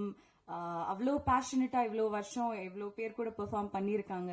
So எனக்கு தெரிஞ்சு எனக்கு ஒரு 96 மாதிரி ஒரு டெபியூ வந்தது, நான் ரொம்ப பிளெஸ்டா இருக்கேன். ஆனா எல்லாரோடய ஒரு ஜேர்னி பார்க்கும்போது இப்போ எல்லாரோட இப்போ அக்ஷத் இப்போ ஜஸ்ட் ஸ்டார்டட், பட் அவன் எவ்வளோ அண்டர்ஸ்டாண்டிங்கா கம்ப்ளீட்டா he travelled with us in the movie. சில டைம் நான் யோசிப்பேன், குழந்தைங்கன்னா ரொம்ப கிராங்கியா இருப்பாங்க, சும்மா டேண்ட்ரம்ஸ்லாம் த்ரோ பண்ணுவாங்க. ஆனா இவன் ரொம்ப அண்டர்ஸ்டாண்டிங்கா, எங்களுக்கே இவனை மாதிரி ஆகணும்னு நினைச்சோம். நான் நடிச்சிட்டு இருக்கானோ, நாங்கெல்லாம் அப்பப்போ கம்ப்ளைண்ட் பண்ணும்போது இவன் ஜாலியா நிம்மதியா இருக்கான். சரி, ஓகே. மாதேஷ் சார் ரொம்ப அருமையான விஷுவல்ஸ். நான் சத்தியமா எதிர்பார்க்கல. பிகாஸ் ஃபர்ஸ்ட் ஆஃப் ஆல் மானிட்டர்ங்கிற ஒரு விஷயமே இல்லை. நாங்க படகுல போனா அவ்வளவுதான், என்ன சொல்றது, ஷூட் கால் டைம் பேக்கப் சொல்லும் போதுதான் நாங்க திருப்பியே வரோம். ஸோ மானிட்டர்ல செக் பண்றது இல்ல, எனக்கு மேக்கப் ஓகேவா, ஹேர் ஓகேவா, எனக்கு தெரிஞ்சு என்ன மாதிரி ஒரு ஹீரோயினுக்கு அந்த ஒரு என்ன சொல்றது வேனிட்டி இல்ல, நம்ம ரொம்ப பெர்ஃபெக்டா இருக்கணும், அதெல்லாம் தாண்டி நம்ம பெர்ஃபார்மன்ஸ்ல கவனிக்கலாமே, அந்த ஒரு ஐடியாவே என்ன ரொம்ப ஆழமா அது I learned through this movie. So I am very very proud that ஒரு ஹீரோயின்னு சொல்லும்போது அவங்களோட லுக்ஸ் மட்டும் இல்லை, அவங்களோட பெர்ஃபார்மன்ஸ்ல மெயினா ஃபோக்கஸ் பண்ணாலே நம்ம ரொம்ப தூரம் போயிடலான்னு எனக்கு ஒரு கருதல் வந்தது. So thank you for that realisation mister Chimbudeven sir. நான் இப்போ இந்த ப்ரொடக்ஷன்ல இது second movie. Maali and Maanvi என்னை நம்பி இன்னொரு வாட்டி கதாநாயகியா கூப்பிட்டுருக்காங்க. அடியே கூட எனக்கு தெரிஞ்சு லாஸ்ட் இயர் ஆகஸ்ட்ல தான் வந்தது. So I'm happy to be associated with them again. எப்பவுமே it's very enjoyable experience. Prem sir is a lovely person. அவர் கூட இன்னும் இந்த இண்டஸ்ட்ரிக்கே ஒரு நல்ல ப்ரொடியூசரா வரணும்னு I really wish from the bottom of my heart. So thank you. Ghibran sir இதுலயும் நான் ஒரு பாட்டு பாடுற ஒரு கேரக்டர் தான். So his music has been really good. நான் இல்லைனாலே ஐம் அ ஃபேன். ஆனால் அந்த ஒரு ஃபோக்லோர் கானா பாட்டு கலந்த ஒரு என்ன சொல்றது கச்சேரின்னு சொல்லலாம். நான் பண்ண பாட்டு நான் ரொம்ப என்ஜாய் பண்ணி தான் அதை நடிச்சேன். இல்ல யூஸ்வலாவே எனக்கு பாடுற மாதிரி நடிக்கிறது ரொம்ப பிடிக்கும். என் பிகினிங்கே அப்படிதான் இருந்தது. So this was really fun. Bhaskar sir மாதிரி இருக்கிற ஒரு என்ன சொல்றது லெஜெண்ட் கிட்டேருந்து அப்படி ஒரு காம்ப்ளிமெண்ட் வரதே எனக்கு பெரிய விஷயம். என்ன ஒரு he treats me like his own daughter. எனக்கு என் சொந்த அப்பா மாதிரி தான் வரும். So thank you. என்ன ரொம்ப என்ன சொல்றது சேஃபா டிராவல் பண்ணி வச்சாங்க இந்த எல்லாருமே. இங்க யாரையாவது மிஸ் பண்ணி இங்க இல்ல Jessie, he is an Australian actor. ஆனா எனக்கு தெரிஞ்ச ஒரு நல்ல ஃப்ரெண்டா இருந்தாரு. எனக்கு பண்ண முடிஞ்சது நான் ஹெல்ப் பண்ணேன் அவரை புரிய வைக்கிறதுல, இல்ல இங்கிலீஷ்ல டிரான்ஸ்லேட்லாம் பண்றதுல. கொலைப்புள்ளி லீலா மேம் மலையாளத்துல நாங்க வைப் பண்ணோம். யோகி பாபு சார் ரொம்ப மிஸ் பண்றோம் இன்னைக்கு. நான் அவர் கூட கர்ணனுக்கு அப்புறம் பண்ண படம் போட். எப்பவுமே ஜாலியா இருப்பாரு. எப்பவுமே அவர் கூட நடிக்கிறது ரொம்ப ஈஸியா இருக்கும். இன்னொரு படம் நான் பண்றேன் அவங்க கூட. So he is always going to be இன்னும் உயரத்துல வரணும்னு எல்லாரும் நினைக்கிற ஒரு ஆக்டர் தான் அவங்க. சின்னி சார் இதுல என் அப்பாவா பண்ணிருக்காரு. அவரை பத்தி யோசிக்கும் போதே ரொம்ப என்ஜாயபிளா இருக்கும். இவங்க எனக்கு தெரிஞ்சு இந்த படகுல என்ன தவிர்த்து எல்லாருமே காமிக் ஆக்டர்ஸ். அதனால எனக்கு எப்பவுமே அவங்க இம்ப்ரோவைஸ் பண்ணுவாங்க. அந்த மொமெண்ட்ல என்ன பண்ணுவாங்க அந்த ஒரு மேஜிக்ல எனக்கு I feel like I'm not a very humorous. எனக்கு அப்படிலாம் டப்புன்னு வராது. நான் ஒரு நாள் சிம்புதேவன் சார் கிட்ட போய் சொன்னேன், சார் எனக்கு கீப் அப் பண்ண முடியல, ஓவர் ஷேடோ ஆயிடுவேனான்னு எனக்கு டவுட். ஆனா சொன்னாங்க, லக்ஷ்மி என் கேரக்டர் பேரு, உங்களுக்கு ஒரு அழகான ஒரு ட்ராக் இருக்கு, நீங்க நான் சொல்றத மட்டும் நீங்க நம்பி செய்யுங்க, ஒன்னும் இல்ல. ஆனா எனக்கு ஒரு பெரிய இன்டர்வியூல எல்லாம் நான் இப்போ இன்னைக்கு சொன்னேன் தட் இந்த படகுல இருக்கிறது எனக்கு ஒரு ஒர்க் ஷாப் மாதிரி தான். டெய்லி ஒன்னு நாங்க கத்துக்கிட்டோம். அண்ட் என்ன மாதிரி இல்ல அக்ஷத் மாதிரி இருக்கிற ஆக்டர்ஸ்க்கு இது ஒரு லேர்னிங் தான். எல்லாம் இப்போ இந்த படத்துல அது டெலிவர் ஆயிடுச்சான்னு எனக்கு தெரியல. ஆனா கண்டிப்பா இந்த லேர்னிங் நான் எப்பவுமே என் கூடயே கேரி பண்ணுவேன். And this has been a great experience. எப்பவுமே ஒரு படம் பண்ணும்போது இப்போ எல்லாம் மெயின் லீடா தான் பண்றீங்க, ஏன் நீங்க மல்டி காஸ்டா நீங்க சூஸ் பண்றீங்கன்னா சில பேர் கேட்டாங்க. நான் எனக்கு தெரிஞ்சு ஒரு ஆக்டர் ஆகணும் இல்ல ஒரு பெர்ஃபார்மர் ஆகணும், ஜஸ்ட் ஒரு ஹீரோயின் இல்லாம அதுக்கும் மீறி நம்ம அதுலதான் ஒர்க் பண்ணணும்னு நான் நம்புற ஒரு ஆளு. So I am very very happy and proud to be here. அவ்வளோ கஷ்டப்பட்டு நாங்க பண்ண படம், கஷ்டத்தை விட எனக்கு தெரிஞ்ச விஷுவலா தியேட்டருக்கெல்லா செம்ம எக்ஸ்பீரியன்ஸா இருக்க போகுது. அது கண்டிப்பா நம்ம பார்த்தாலே அது அந்த ஃபீல் வரும். இப்போ நம்ம அதுக்கு பிஹைண்ட் தி சீன் என்ன நடக்குது அது எங்களோடது. ஆனா தியேட்டருக்குலாம் நீங்க பார்க்கும்போது கண்டிப்பா என்ஜாய் பண்ணுவீங்கன்னு ஒரு நம்பிக்கை இருக்கு. எல்லா ஃபுல் டீம் நாங்க ரொம்ப கான்ஃபிடென்ட்டா இருக்கோம். ஸோ August 2 சரி நம்ம ஓடிடியில வரும்போது பார்க்கலாம், அந்த ஒரு மென்டாலிட்டி வேணாம். அது இல்லாம நீங்க தியேட்டர் வந்து சப்போர்ட் பண்ணுங்க. இப்படி இருக்கிற படங்களுக்கு உங்க சப்போர்ட் தேவை. Because this is a theatrical film. அந்த மியூசிக்கா இருக்கட்டும், விஷுவலா இருக்கட்டும், அந்த கலர்ஸ் எல்லாமே கடல்ல அவ்வளோ அழகு. எங்களுக்கே சொன்ன மாதிரி சிட்டியில வளர்ந்துருக்கோம், அந்த எக்ஸ்போஷர் இல்ல. ஆனா அங்க போகும்போது தான் பா இவ்வளோ அழகு நம்மளை சுத்தியே இருக்கேன்னு ஒரு ரிமைண்டர் தான். ஸோ கண்டிப்பா நீங்க தியேட்டர்ல போய் என்ஜாய் பண்ணுங்க. அப்புறம் உங்களோட விஷஸ் அண்ட் ஃபீட்பேக் கண்டிப்பா எங்க கிட்ட சொல்லுங்க. Thank you so much. எல்லாருக்கும் வணக்கம். போட் வந்து சிம்புதேவன் அவர் கூட நான் ஆக்சுவலி 3வது ப்ராஜெக்ட். ஸோ ஏன்னா நாங்கள் வந்து 24ஆம் புலிகேசிக்காக தான் ஃபர்ஸ்ட்டு ரொம்ப வருஷம் முன்னாடி ஸ்டார்ட் பண்ணோம். ஆல்மோஸ்ட் சாங்லாம் 2-3 ஆக்சுவலி 4 சாங் கம்போஸ் பண்ணிட்டோம். ரொம்ப அந்த எக்ஸ்பீரியன்ஸ் ரொம்ப நல்லா இருந்துச்சு. அண்ட் பட் அது இப்போது 24ஆம் புலிகேசி தள்ளின உடனே தென் ஒரு ஷார்ட் ஃபிலிம்க்கு ஒர்க் பண்ணோம். ஏன்னா அது முடித்த உடனேவே இந்த ஸ்டோரி சொன்னார். சொல்லும் போதே எனக்கு பயங்கரம் எக்ஸைட்டிங்காக இருந்துச்சு. நீங்கள் கடல்லையே போய் ஃபுல்லாகவே கடலையா அப்படின்னு. ஆமாம் அப்படின்னாரு. ஓகே நீங்கள் எப்படி லைஃப் ஆஃப் பை மாதிரி செட்டு போட்டு ப்ளூ மேட்டில் இல்லை க்ரீன் மேட்டில் எடுக்க போகிறீங்களா அப்படின்னா, இல்லைங்க நாங்கள் கடலுக்கே போய் தான் எடுக்கிறோம் அப்படின்னாரு. ஓகே சரி ஓகேன்னு சொல்லி எனக்கு அது வரைக்கும் தான் எனக்கு அதுக்கு பின்னாடி எவ்வளோ ஒரு ஹார்ட் ஒர்க் இருக்கும் அப்படிங்கிறது எனக்கு அப்போ தெரியல. சரி சாங் கம்போசிங் ஆரம்பிச்சிட்டோம். பிகாஸ் அவர்கிட்ட எப்போவுமே ஒரு குவக்கினஸ் இருக்கும். ஒரு விஷயத்த வந்து பார்த்திபன் சார் ஒரு விஷயத்த வந்து ஒரு ஆங்கிளில் பார்க்குற மாதிரி சிம்புதேவன் அவரும் வந்து டிஃப்ரெண்ட் ஆங்கிளில் பார்ப்பாரு. சரி ஓகே ஃபஸ்ட்டு வந்து ஒரு கர்நாடிக் சாங் அப்படின்னாரு. ஓகே உத்தமிழனுக்கு அப்புறம் ஓகே நல்ல கிளாசிக்கலாக ஒரு ராகம் பேஸில் பண்ணலாம் அப்படின்னோடனே ஓகே ஆனால் அது மெட்ராஸ் பாஷையில் இருக்கணும் அப்படின்னாரு. ஓகே சொல்லி அப்படிதான் அந்த சாங் சோகா சாங் பண்ணோம். சரி ஓகே நெக்ஸ்ட் சாங் கம்போஸ் பண்ணலாம் அப்படிங்கும்போது ஓகேங்க இப்போ வந்து ப்ராப்பரான மெட்ராஸ் கானா ஒன்று அப்படின்னாரு. ஓகேங்க பட் இது வந்து கர்நாடிக் ஸ்டைலில் அந்த சரி சரி கமாலாம் இருக்கணும் அப்படின்னாரு. ஸோ ஓகே பட் இந்த கான்ட்ராஸ்ட் பயங்கர சேலஞ்சிங்காக இருந்துச்சு. ஓகே என்ன சுதா ரகுநாதன் மேம் பத்மபூஷன் அவங்க பாடியிருக்காங்க. பிகாஸ் அவங்க சாங் ஓகே சொல்லுவாங்களான்னு எங்களுக்கு ஃபஸ்ட்டு நினச்சிட்டு இருந்தோம். பட் கேட்டுட்டு அவங்க வந்து இல்லை இவ்வளோ அழகாக இருக்குது ராகத்தில் நான் பாடுறேன் அப்படின்னு சொன்னதே எங்களுக்கு ஃபஸ்ட்டு ஒரு டிக் மார்க். ஓகே அப்படின்னு. தென் செகண்ட் வந்து கானா அப்படின்னோடனே நமக்கு எங்களுக்கு எல்லாத்துக்குமே மியூசிக்கில் வந்து தேவா சார் தான். ஸோ சரி தேவா சார்கிட்ட கேட்டு பார்ப்போனாரு. அவரும் ரொம்ப க்யூட்டாக கேட்டுட்டு நல்லா இருக்கு அப்படின்னு சொல்லிட்டு உடனே ரெக்கார்ட் பண்ணோம். பட் இந்த 2 சாங்குமே ஒரு பயங்கர யூனிக் எக்ஸ்பீரியன்ஸாக இருந்துச்சு. தென் எங்களுக்கு இன்னொன்று ஸ்க்ரீனில் சுதா ரகுநாதன் மேம் ரெக்கார்ட் பண்ணோடனே கௌரி அவங்களுக்கு மேட்ச் ஆகுமா அப்படின்னு ஒரு டவுட் இருந்துச்சு. பட் அவங்க பெர்ஃபார்மன்ஸில் அப்புறம் நான் வீடியோ பார்த்துட்டு அவர்கிட்ட கேட்டு அவங்களுக்கு உண்மையிலேயே மியூசிக் தெரியுமா அப்படின்னு கேட்டிருந்தேன். பிகாஸ் ரியலி அந்த ஒரு பாவம் எல்லாமே கொண்டு வந்தாங்க. She did a great job. Then background ஸ்கோருக்கு ஃபில்ம் வந்தாச்சு. அப்போ வந்து டோட்டலி அன்எக்ஸ்பெக்டடாக எனக்கு ஒரு சேலஞ்ச் ஒன்று இருக்குது. ஃபர்ஸ்ட் ரீலில் ஒரு 10 மினிட்ஸ்க்கு அப்புறம் லேண்ட்லேருந்து கடலுக்கு போயிடுவாங்க. அப்புறம் லாஸ்ட் ஒரு 10 மினிட்ஸ் மறுபடியும் கடல்லேருந்து லேண்டுக்கு வந்துடுவாங்க. மீதி 4-5 ரீல் ஃபுல்லாகவே கடல்லே இருக்கும். எனக்கு நான் டவுட் ஆகிட்டு கேட்டேன் எனக்கு எங்கே ஃபுல் ஸ்டாப் வைக்கணும், எங்கே கமா வைக்கணும். ஏன்னா ஜென்ரலி டிரான்சிஷன்ஸ் நமக்கு ஹெல்ப் பண்ணும். திடீர்னு அட்லீஸ்ட் ஒரு காராவது நடுவில் போகும், இல்லாட்டினா வேற ஒரு லொக்கேஷன் சேஞ்ச் இருக்கும். எனக்கு அது வந்து ஃபஸ்ட்டு ரொம்ப எங்கே ஆரம்பிக்கிறது எங்கே முடிக்கிறது மியூசிக்கை, ஏன்னா இமோஷன்ஸ் ரன் ஆகிட்டே இருக்கும்.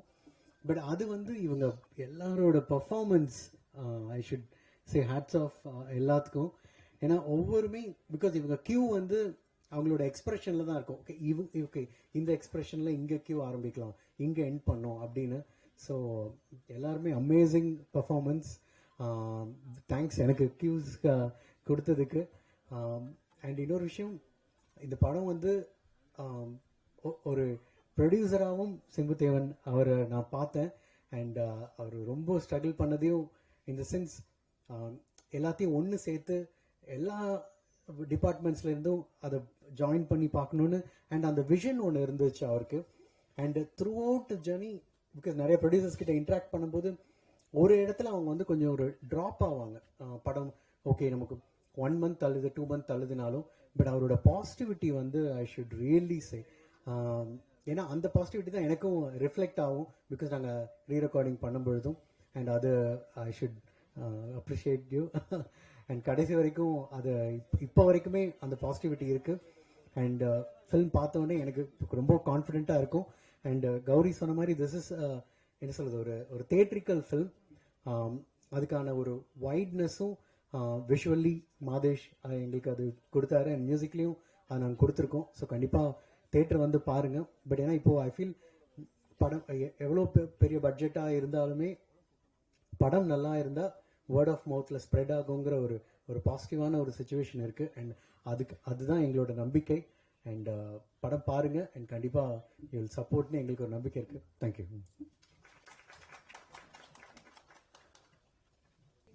இல்ல நீங்க டைரக்டாவே சொல்லலாம். அவர் என்னன்னா கோவளம்ல ஷூட்டிங் அங்கிருந்து முடிச்சு வந்துகிட்டு இருக்காரு. இப்ப டி நகர் தாண்டிட்டாரு. இந்த மாதிரி எங்களுக்கு வந்து வரிசையா நீலாங்கரை தாண்டியாச்சு, திருவான்மையூர் தாண்டியாச்சுன்னு எங்களுக்கு செய்தி வந்துகிட்டு தான் இருக்கு. ஏன்னா அவருக்கு அங்க முடிச்சு வர வேண்டிய கட்டாயம் இருக்கு. இன்னைக்கு வந்து என்னன்னா வேற ஒரு பேட்ச் ஒர்க்கு காலையில இருந்தே சொல்லிட்டு இருந்தாரு. அதனால யாரையும் கூட்டி வர கஷ்டம்லாம் இல்லைங்க. 6 மணிக்கு பிரஸ் மீட்னு சொல்லிருந்தீங்க. சோ இப்ப மணி சார் நிறைய நடிகர்கள் பிரஸ் மீட்டே வைக்கிறது இல்ல. அப்போ இதை வச்சு அவர் வரேன்னு சொல்லும் போது நம்ம இல்ல அதுதான் பொதுவா எல்லாத்தையுமே தான் கேட்கலாம். அது இல்ல பொதுவா வந்து இவர்கிட்ட கேட்க கூடாதுல்ல. நம்ம இவரு ஹீரோ பத்தி நம்ம கேட்கலாம். இயக்குனரா இருக்காங்க. இவர் ஹீரோ பத்தி நம்ம இவரு கேட்கலாம். சிம்புதேவன் சார் சொல்லுங்க. உங்க 20 வருஷம் ஆயிட்டு நீங்க இது வரைக்கும் 5-6 படம் தான் எடுத்திருக்கீங்க. உங்களுடைய காமெடி சீனும் ஒவ்வொருத்தரும் 100 தடவை 200 தடவை 300 தடவை அவ்வளவு ரசிச்சு நம்ம கேட்டிருக்கோம். ஏன் இவ்வளவு இடைவெளி, என்ன காரணம்? இல்ல அதெல்லாமே சூழல் தான் சார். அப்புறம் 6 இல்ல 8 சார், இது 8th ஃபில்ம். அண்ட் என்னன்னா சில நேரங்கள் நம்ம என்னதான் நம்ம ஒர்க் பண்ணிட்டு இருந்தாலும் அதனுடைய அமைவு அதனுடைய கையில தான் இருக்கு. நாம ஹார்ட் ஒர்க்கர், நம்ம ஸ்பீடு என்ன சொன்னாலும். ஸோ நானுமே வந்து அதை ஃபாஸ்ட்டாக பண்ணுறதுக்கு தான் ட்ரை பண்ணுறேன். ஆனால் ஒரு ப்ராஜெக்ட்டுக்குள்ளே போன பிறகு அது நம்ம உள்ளே இழுக்குது. அப்புறம் அதில் அடிக்ட் ஆயிடுவோம். அதை வந்து ஒரு ஃபுல்லாக ஃபினிஷ் பண்ணணும் அப்படின்றது. நம்ம வந்து இந்த ரிலீஸ் தேதி போட்டு பண்ணுற அந்த ஸ்பீடுக்கு இன்னும் பழகிடுவேன் சார். சார் டேரக்டர் சார், எல்லாரும் கோட் அப்டேட் எதிர்பார்த்துட்டு இருக்கப்ப நீங்க போட்டை கொண்டு வந்து நிறுத்துறீங்களே, ஏதாவது விசேஷமா? இல்லை சார், அது நாங்கள் வந்து இயல்பாக வந்தது தான். ஆக்சுவலி வந்து எலெக்ஷன் சமயத்திலே நாங்கள் முடிச்சிட்டோம் படத்தை. அப்புறம் வந்து ஒவ்வொன்றா சொல்லி தள்ளி வந்துக்கிட்டே இருந்தது. முதல்ல எலெக்ஷன் முடியட்டும்னோம், அப்புறம் வந்து பெரிய படம் 2 வருதுன்னாங்க. ஸோ ஒரு வழியாக எங்களுக்கான ஒரு ஃபிகருக்கு எந்த இடத்துல கிடைக்குமோ அதுக்காக தான். மற்றபடி கோட்டோடையோ நாங்கள் அதை வந்து போட்டுன்னு கொண்டு வரணும்னா ஒன்றும் இல்லைங்க. சிம்புதான் சார், ஆக்சுவலாக இது வந்து தழுவல், உண்மையோட தழுவல் அப்படின்னு சொல்லி ஒரு இது வந்தது. பட் ஆனால் லைஃப் ஆஃப் பை அப்படின்னு சொல்லிட்டு அது போட்டில் அந்த புலி கூட இருக்கிறது இருக்கும், அதோடைய தழுவலாக இருக்குமா இல்லை உண்மையாலுமே? ஆகஸ்ட் 2 ரிலீஸ் பார்த்தீங்கன்னா உங்களுக்கே தெரிஞ்சிடும். ஏன்னா நீங்கள் வந்து இது வந்து டோட்டலாகவே நம்மளுடைய கல்ச்சரில் அந்த சமயத்தில் நடந்தது ஒரு உண்மை சம்பவம் அப்படின்றது. என்னுடைய ஃப்ரெண்டோட வீட்டில் அவங்களுடைய தாத்தா அவங்கெல்லாம் அவங்க சொல்லும்போது சொன்னது தான் இந்த இன்சிடென்ட். என்னென்னா, ஜப்பான் வந்து சென்னையில் பாம்பு போடுறதுக்காக கிட்ட அந்த சமயத்தில் வரும்போது இன்னைக்கு நைட் பாம் அப்படின்னா கூட ஒவ்வொருத்தருக்கும் அவங்கவுங்க பாட்டு இருக்கும்ல. கார் இருக்கவங்க எடுத்துட்டு செங்கல்பட்டை தாண்டுற மாதிரி போட் இருக்கவங்க எடுத்துட்டு நடுக்கடலுக்கு போயிடுவாங்க அப்படின்னு. ஸோ அதுல இருந்து கிரியேட் ஆனது தான். நீங்க உள்ள பார்க்கும்போது தெரியும். அதுல வந்து மொத்தமே 3 பேர் லைஃப் ஆஃப் பைல், இதுல 10 பேர் இருக்கும். இதை விட என்ன டிஃபரன்ஸ்? இதுல இன்னொன்று, போட்டு கீழே வந்து நெய்தல் கதை அப்படின்னு போட்டிருக்கீங்க. இப்போ பாத்தீங்கன்னா வைரமுத்து சார் ஒரு ஆடியோ லைன்ஸ்ல வந்து ஏன் தமிழ்ல வைக்க மாட்டீங்கன்னு ஒரு ஆதங்கப்பட்டார். அதே போல இப்போ தமிழ்நாடு முதலமைச்சர் வந்து வணிகங்கள்லாம் தமிழ்ல பேர் வைங்க அப்படின்னு சொல்லி இது பண்ணிருக்காரு. ஏன் அதை போட்னு கொண்டு வந்திருக்கணும்? வேற ஏதாவது படகு? இல்ல, அப்படி இல்லை. இது வந்து இப்ப நீங்க ஒரு நேஷனல் லெவல் ரீஜியனுக்கு கொண்டு போகும்போது ஒரு காமன் நேம் தேவைப்படுது. ஆக்சுவலி இந்த படத்துக்கு நாங்கள் ஃபர்ஸ்ட் வச்சிருந்த தலைப்பு வந்து பக்கிங்ஹாம் வீரனும் பரதேசியின் பேரனும் அப்படின்னு. ஸோ பட் என்னன்னா, அது வந்து எங்களுக்கு வந்து சில சமயம் மார்க்கெட்டிங்கா போறப்போ இதோ சொல்லும் போதோ இது தமிழுக்கு ஓகே அப்படிங்கும்போது நம்ம இது ஒரு ஓடிடிலயோ அடுத்து நம்ம ஸ்டேஜ் போறப்ப அதுக்கு ஒரு புல்லிங் தேவைப்படுது. அதுக்காக தான் வச்சோம். அதனால தான் கீழே ஆத்மார்த்தமா நெய்தல் கதைன்னு ஆசை தீர வச்சுக்கிட்டோம். சார் அடுத்து மருதம், முல்லை அதெல்லாம் எதிர்பார்க்கலாமா? கண்டிப்பா சார். சார் ஒரு நிமிஷம் செந்தில், ஒரு நிமிஷம் மைக் சார். சார் நீங்க முடிச்சிடறேன், அப்புறம் கொடுத்துறேன். என்னன்னா, இப்ப ஒரு ஆர்டிஸ்ட் எடுத்து படம் பண்றது பெரிய விஷயம் சரிங்களா. பெரிய ஹால் எடுத்து பண்ணாலுமே ஆர்டிஸ்ட்குள்ள வந்து சின்ன பிரச்சனை வரும். யார் ஃபர்ஸ்ட் சீன் செகண்ட் சீன்ட்டு. ஏன்னா நீங்க ஒரு டைரக்டர், ஒரு போட்ல அத்தனை பேர் வச்சு படம் பண்ணிருக்கீங்க சரிங்களா. உங்க மேல யார் கோவப்பட்டா எந்த ஆர்டிஸ்ட் கோவப்பட்டிருப்பாங்க? கண்டிப்பா கோவப்பட்டிருப்பாங்க. ஏன்டா எடுத்துன்னு வந்து அங்க எடுத்துன்னு வந்து சாவடிக்கிறாருன்னு சொல்லியிருப்பாங்க, இல்ல கிண்டல் பண்ணிருப்பாங்க. அந்த இடத்துல உங்களுக்கு என்ன மனநிலை இருந்தது? இல்ல, இதுல பிரச்சனை என்னன்னா, யாருக்குமே கடல் பத்தி தெரியாது. நான் எப்படி போய் உள்ள சிக்கிக்கிட்டனோ அது மாதிரி என்னை நம்பி வந்து சிக்கிக்கிட்டவங்க தான் அவங்களும். நான் தான் சொல்றேன்ல, நான் டேபிள்ல உட்காந்து எழுதும் போது அப்படியே நம்ம படிச்ச நாவல்கள், பார்த்த படங்கள் அப்படியே பேசிட்டு நம்மளுக்கு ஒரு ரம்யமான கடல் தெரியும் அப்படி இந்த ஆளை மட்டும் அடிக்கணும். கடைசியில போய் உள்ள அந்த ரம்யமான கடலை தேடி போறதுக்கு நம்ம வந்து வாந்தி எடுத்து உள்ள போய் நிக்க வேண்டியிருக்கு. சோ இது வந்து என்னன்னா, எனக்கு எப்படி தெரியாதோ அது மாதிரி இவங்களுக்கும் தெரியாது. அதனால இவங்க செஞ்ச ஒரே தப்பு என்னை நம்பி வந்தது. அதனால உள்ள போய் யாரையும் குறை சொல்ல முடியாது. நான் ஒரு மீனவரா இருந்தாதான் அவங்க என்கிட்ட கோச்சுக்குவாங்க. நானே போய் முதல்ல உள்ள விழுந்து பாதியில எந்திரிச்சு 2 பேரை தூக்கி விட்டு நான் ஒரு தடவை அடிபட்டவனே இவங்க என்கிட்ட பேச மாட்டாங்க. அவ்வளவுதான். சோ அதனால வந்து யாருக்கும் யார் மேலேயும் இது. பட் ஆர்டிஸ்ட பத்தி சொல்றதுல வந்து என்னன்னா, என்னதான் இருந்தாலும் நாங்க பின்னால நிக்கிறவங்க டெக்னீஷியன்ஸ். ஸோ நம்மளுக்கு வந்து மைண்டு சில சமயம் அப்செட் இருந்தாலும் இன்னொரு மாதேஷ் டக்குன்னு கேர் பண்ணிக்குவாப்ல. சரி நான் பாத்துக்கிறேன் சார் சொல்லிட்டு போய் எங்கேயாவது ஒரு இடத்துல சாஞ்சிடலாம். பட் இவங்களுக்கு எது பண்ணாலும் அது கேமரால தெரிஞ்சிடும். அப்ப இவங்க தங்களுக்குள்ள ஏற்படுற அந்த நாபிக்கவலத்துல இருந்து வர்ற வாந்தியை அடக்கி அதுக்கு ஒரு போராட்டம் பண்ணி, இன்னும் சொல்ல போனா அவங்க லைட்டா ஸ்டார்ட் பண்ணி விட்டாங்க. உள்ள எனக்கு ரொம்ப நாளா உள்ள ஏதாவது காமெடி பண்ணிட்டு இருப்பாங்க, சிரிச்சிட்டு இருப்பாங்க. எனக்கு அது சுத்தமா பிடிக்காது. சரி ரைட், அவங்களுடைய மூடுக்கு ஏதோ பண்றாங்க. அதே மாதிரி அதுக்கு பேர் யோகி கிச்சன் பேர் வச்சிருந்தாங்க. அவர் ஏதாவது ஒண்ணு கொண்டு வந்துகிட்டே இருப்பாரு, எல்லாரும் மொக்க போடுவாங்க. நம்மளுக்கு கண்ணில் பாக்குறப்ப தெரியாது, மானிட்டர்ல பாக்குறப்ப, ஏன் டப்பிங்ல வந்து பாக்குறோம். ஒரு எமோஷனல் சீன்ல ஆட்சிக்கு வந்து வாயில பனங்கிழங்கு ஒட்டி இருக்கு, அந்த ஷார்ட்டே யூஸ் பண்ண முடியல. ஸோ இதெல்லாம் என்னன்னா, நான் அவங்க கூட போய் உட்காந்து ஒரு க்ளோஸ் அப் ஷாட்டுக்கு உட்காரும் போது ஹெவி வேவ். அப்பதான் தெரியுது நம்மளுக்கு அடுத்த 5வது நிமிஷத்துல ஒரே கான்சென்ட்ரேஷன்ல இருந்தா மைண்ட் போயிருது. அவங்க தங்களை டீவியேட் பண்ணிக்கிறதுக்காகத்தான் இவ்வளவும் பண்ணிருக்காங்க. அந்த டீவியேஷன் இல்லாம எல்லாரும் புத்த பிச்சு மாதிரி உட்கார்ந்து இருந்தா 10 நிமிஷம் கூட இருக்க முடியாது. சோ அந்த இடத்துல தன்னை அடாப்ட் பண்ணிக்கிறதுக்காக அவ்வளவு போராட்டங்கள், அதுக்கு என்னென்னமோ ஒண்ணுமே இல்லைன்னா அவங்க யாராவது ஒரு ஆள் பேசி அதுக்கு ஒரு கமெண்ட் சொல்லி இந்த உலகத்தை பத்தி என்ன நினைக்கிற ஏதோ ஒண்ணு போயிட்டு இருக்கும் உள்ள. அதுக்கு காரணமே அதான். சோ அதனால ஆர்டிஸ்ட் யாரும் ஒன்றும் எனக்கு தெரிஞ்சு யாரும் என்னை டைரக்டா திட்டல. சார் சிம்பு சார் இங்கே சார் ஒரு நிமிஷம் அண்ணன் இருக்கு. மைக் வாங்கிக்கோங்க. மைக் இல்லங்க, உங்களுக்கு கேட்கல பின்னாடி. சார் சிம்பு சார் சொல்லுங்க சார். வாழ்த்துக்கள் சார். ட்ரெய்லர் பார்த்தோம், வெரி விஷுவல் ட்ரீட்டா இருந்தது. நல்லது. இந்த 1943 இந்த 2ஆம் உலக போர் அந்த டீடைல்ஸ் எப்படி, எவ்வளவு நேரம் அது தரையில இருக்க போறது, இந்த கதை டிராவல் லெவல்ல இருக்க போகுது? எனக்கு அது ஒரு சின்ன, அதாவது ஒரு R&D எடுக்கும் போது கம்ப்ளீட் வேர்ல்டு வார், அதான் நான் முதல்ல சொன்ன மாதிரி சுதந்திர போராட்டத்தில் தமிழகத்துக்கு பங்கே கிடையாதுன்ற ரேஞ்சில் தான் பொதுவா இந்திய வரலாறு எழுதப்படுது. பரவாயில்ல, அது இருந்தாலும் நம்மளுடைய தகவல்களை வச்சு பார்க்கும்போது இதுல இருக்க டீடைல்ஸ் அவ்வளவு அபிமிருதமா இருக்கு. ஏன்னா நான் முதல்ல ஊவேசாவை பத்தின ஒரு டீடைல்ஸ் எடுத்திருந்தேன். அதுக்கப்புறம் M10 அது ஒரு பயங்கரமான இன்சிடென்ட் 1914.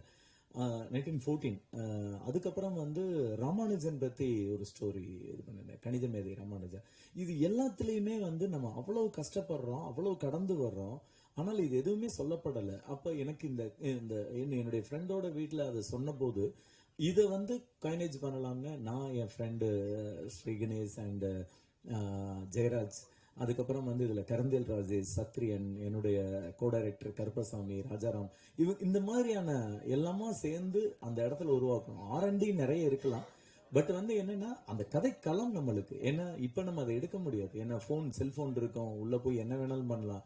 சோ அந்த கதைக்களத்துல எல்லாமே இருந்தது, துடுப்பு இருந்தது, அந்த அந்த அந்த எங்களுக்கு கதைக்கு தேவையான எல்லாமும் அதுல கிடைச்சதுனால அதுல பண்ணோம். இதுல நிலத்தோட பர்சன்ட் ரொம்ப கம்மியா தான் இருக்கும், ஆல்மோஸ்ட் ஒரு 80-85% கடல்ல தான் இருக்கும். சிம்பு சார் சொல்லுங்க சார். கடல் மீன் மத்தியில பிராமீன் எப்படி வந்துச்சு? படம் ரிலீஸ் ஆச்சுன்னா ஏதாவது சர்ச்சைகளை ஏற்படுத்துமா?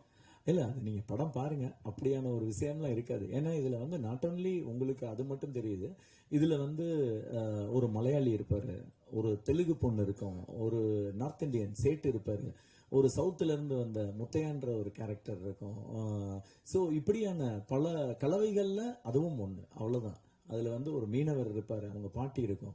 ஸோ அதனால இது நீங்க பார்க்கும்போது உங்களுக்கு தெரியும், அப்படி ஒன்றும் இதுல வில்லங்கமாலாம் ஒன்றும் வைக்கல. சிம்பு சார், இந்த 100 வருஷ தமிழ் சினிமால எத்தனையோ தடவை பார்த்து ரசிச்சு சிரிச்சு இன்னைக்கும் மீம்ஸ் வர படம் இம்சை அரசன் 24 புலிகேஸ். அந்த 24 புலிகேஸ் நடக்கவே இல்லை. உங்களுக்கு வடிவேல் மேல ஏதாவது கோவம் இருக்கா? அதெல்லாம் ஒண்ணும் இல்லை. அது சில விஷயங்கள் இப்ப அதான் நான் சொல்றேன்ல, நான் எப்படி டேபிள்ல உட்காந்து யோசிச்சு இன்னைக்கு அது ஒரு காட்சிப்படுத்தப்படுதோ, நம்ம முயற்சி பண்ணலாம். அது நடக்கிறதும் நடக்காததும் பல விஷயங்கள் சம்பந்தப்பட்டது. ஸோ அது நடந்திருந்தா ரொம்ப நல்லா இருக்கும், நடக்கணும்ன்றதான் என்னுடைய விருப்பம். அது ஏன்னா நிறைய பேருக்கு எங்களை தாண்டி அது கண்டிப்பா தமிழக மக்களுக்கே ஒரு இழப்பு தான். நடக்கும் நம்புறேன். அது என்ன நடக்கலங்கிறது வருத்தமா இருக்காது இல்ல, அப்படி இல்ல. நீ அப்படி பார்த்தா நான் என் மைண்டுக்குள்ள வச்சிருக்க எத்தனையோ கதை நடக்கல, அதுக்காக நம்ம வருத்தப்பட்டு இருக்க முடியுமா? So it's a part of game. ஏன்னா இங்க சில நேரங்கள்ல நம்ம ஃபுல் டிராஃப்ட் எழுதி ஷூட்டிங் அளவுக்கு கொண்டு போயிருவோம், அதே மாதிரி ஒரு படம் வரும், அப்படி தூக்கி ஓரமா வச்சிருவோம். ஸோ இது என்னன்னா நல்ல சப்ஜெக்ட் வரலாம்ன்ற ஒரு கிரியேட்டரா ஒரு ஆதங்கம், அவ்வளவுதான். மதுமிதா மேடம், நீங்க இந்த ட்ரெய்லர்ல ஆட்சி மனோரமாவை பேசியிருந்தீங்க. ஆட்சிக்குலாம் அவ்வளவு காமெடி, அவ்வளவு படங்கள், அவ்வளவு ட்ராக் கிடைச்சது. இப்பெல்லாம் பெண் காமெடி உங்களுக்கு எல்லாம் கிடைக்கிறா? உங்களை பார்த்தே எங்க ரொம்ப நாளா இருக்கு. ஆட்சிக்கு நிறைய ஸ்பேஸ் கொடுத்திருந்தாங்க. அப்போ நிறைய அவங்கள வச்சு நிறைய கதை எழுதினாங்க. அப்போ பாத்தீங்கன்னா நிறைய சினிமாக்கள் முழுக்க முழுக்க டைரக்டர் கையில இருந்தது, ப்ரொடியூசர் கையில இருந்தது. இப்ப கொஞ்சம் ட்ரெண்ட் மாறி இருக்கு இல்லையா? அதனால எனக்கு வர படத்துல, எனக்கு வர கதாபாத்திரத்துல என்னால முடிஞ்ச அளவுக்கு பெஸ்டா பண்றேன். இன்னமும் இந்த படம் பார்த்துட்டு என்ன ஒரு டிஃப்ரெண்ட் ஜானர்ல நடிக்க வச்சிருக்காரு சிம்புதேவன் சார். ஃபர்ஸ்ட் என்ன ஒரு வித்தியாசமான சாயல்ல காட்டின சிம்புதேவன் சாருக்கு நன்றி. அண்ட் இந்த படத்துல நான் சொல்ல மறந்த ஒருத்தர் இருக்காரு, மிஸ்டர் பேல் கருப்புசாமி சார். சாரி, அவரும் சின்ன சின்ன நுணுக்கங்கள்லாம் சொல்லி கொடுத்திருந்தாரு. சோ இந்த படம் மூலமா அந்த இடத்த நம்ம அவங்களோட இடத்தெல்லாம் பிடிக்கவே முடியாது. அட்லீஸ்ட் அவங்க பாதையில நடக்கணும்னு ஒரு சின்ன ஆசை, அது நடக்கும்னு நினைக்கிறேன். எழுதுறவங்க இனிமேலும் நான் எங்களை மாதிரி நீங்க கேட்டீங்க ஏன் நீங்க வரதே இல்லைன்னு. ஸோ ஸ்கிரிப்ட் ரைட்டர்ஸ் கிட்ட தான் இருக்கு, கொஞ்சம் பார்த்து வேற எது சொல்றது. சிம்பு சார் இங்க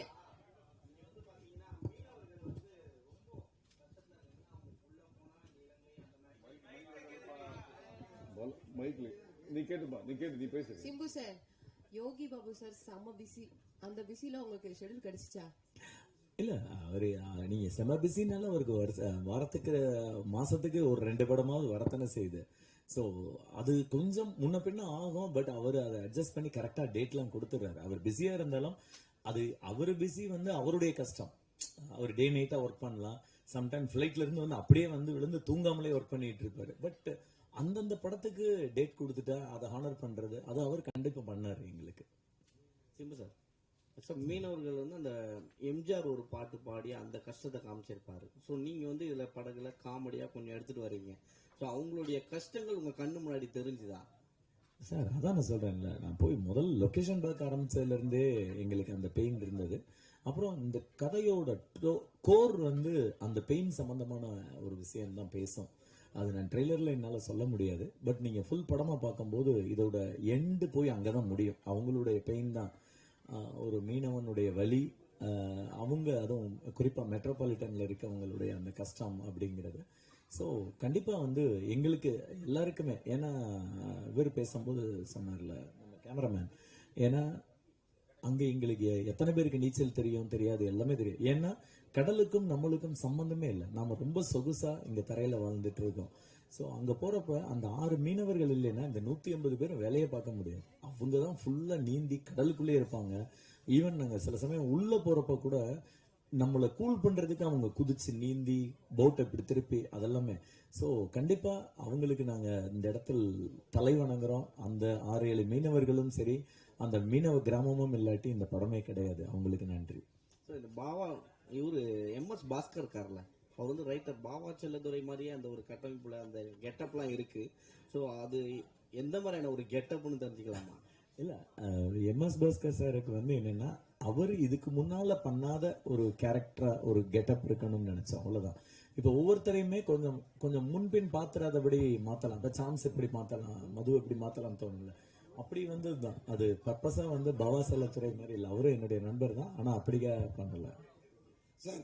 அதே மாதிரி படிச்சவங்க மேல உங்களுக்கு என்ன கோவம்? இந்த ஜாவா சுந்தரேசன் கேரக்டரும் ஐடியில் வேலை பார்க்குற மாதிரி நல்லா படிச்சவங்களை கிண்டல் பண்ற கேரக்டர். இப்போ இதுல ஒரு டைலாக் வருது, படிச்ச பைத்தியம் அப்படின்னு சொல்லிட்டு. அதனால தானே அவனை படிக்க வைக்கலன்னு அந்த பாட்டிமா சொல்றாங்க. அது என்னன்னு சொல்லுங்க. அதே மாதிரி சுண்டலி, இப்போ நீங்க நிறைய விலங்குகளை பயன்படுத்திருக்கீங்க முன்னாடி படங்கள்லாம். இதுல சுண்டலி இந்த மிருக வதை, அந்த வதையில எதுவும் சிக்கினீங்களா?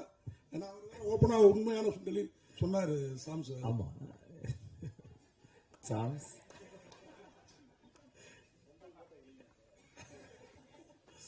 இல்ல அதுல வந்து ஒரு நாங்க வந்து ப்ராப்பராகவே, நான் முதல்ல ஃபர்ஸ்ட் கேள்விக்கே முதல்ல சொல்லிடுறேன்.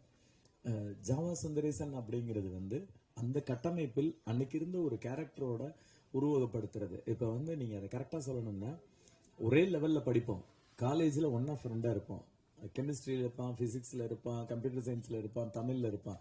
பட் கம்ப்யூட்டர் சயின்ஸ்ல இருந்தவனுக்கு அந்த ஓப்பனிங்க்கு மேல போகலாம். இவங்கெல்லாம் 10,000 வாங்குற இடத்துல அவங்களுக்கு 40, 70, 1 லட்சம் இப்படி அந்த ஹைக்கு வந்து நீங்க வந்து மறைக்க முடியாது. ஏன்னா ஒவ்வொரு வீட்லயுமே அது நடந்தது. ஒரு என்னோட ஃப்ரெண்டோட வீட்டுல அவங்க அண்ணனுக்கும் தங்கச்சிக்குமான சண்டையா தான். அவன் பாவம் 8,000 வாங்கிட்டு இருந்தான். அந்த பொண்ணு கிட்டத்தட்ட 50,000 தாண்டி. ஆனால் 2 பேருடைய படிப்புமே அவரேஜா அந்தந்த கோர்ஸை படிச்சு. ஸோ அப்போ ஆப்பர்ச்சுனிட்டியை பேஸ் பண்ணி தானே தவிர்த்து அது யார் மேலேயும் பொறாமை எல்லாம் கிடையாது.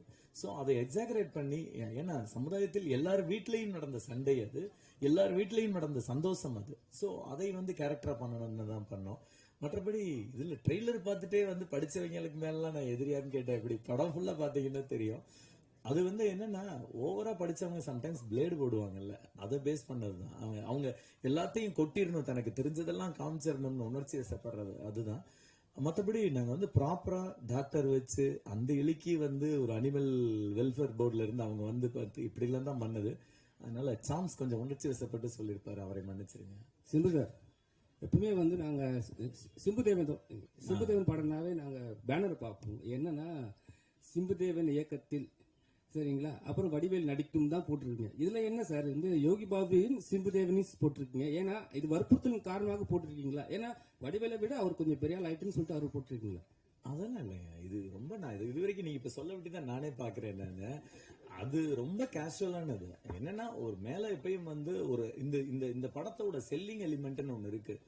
சோ அப்ப அப்படி வரும்போது பிரபா பிரேம்குமார் பிரசன்ஸ், அதுக்கப்புறம் யார் இருக்கான்னு அதையும் கீழே போய் வந்து நம்ம போட்டோம்னா தெரியாதே அப்படின்ற ஒரு மார்க்கெட்டிங் ஸ்ட்ராட்டஜி தாண்டி அதுல ஒண்ணுமே கிடையாது.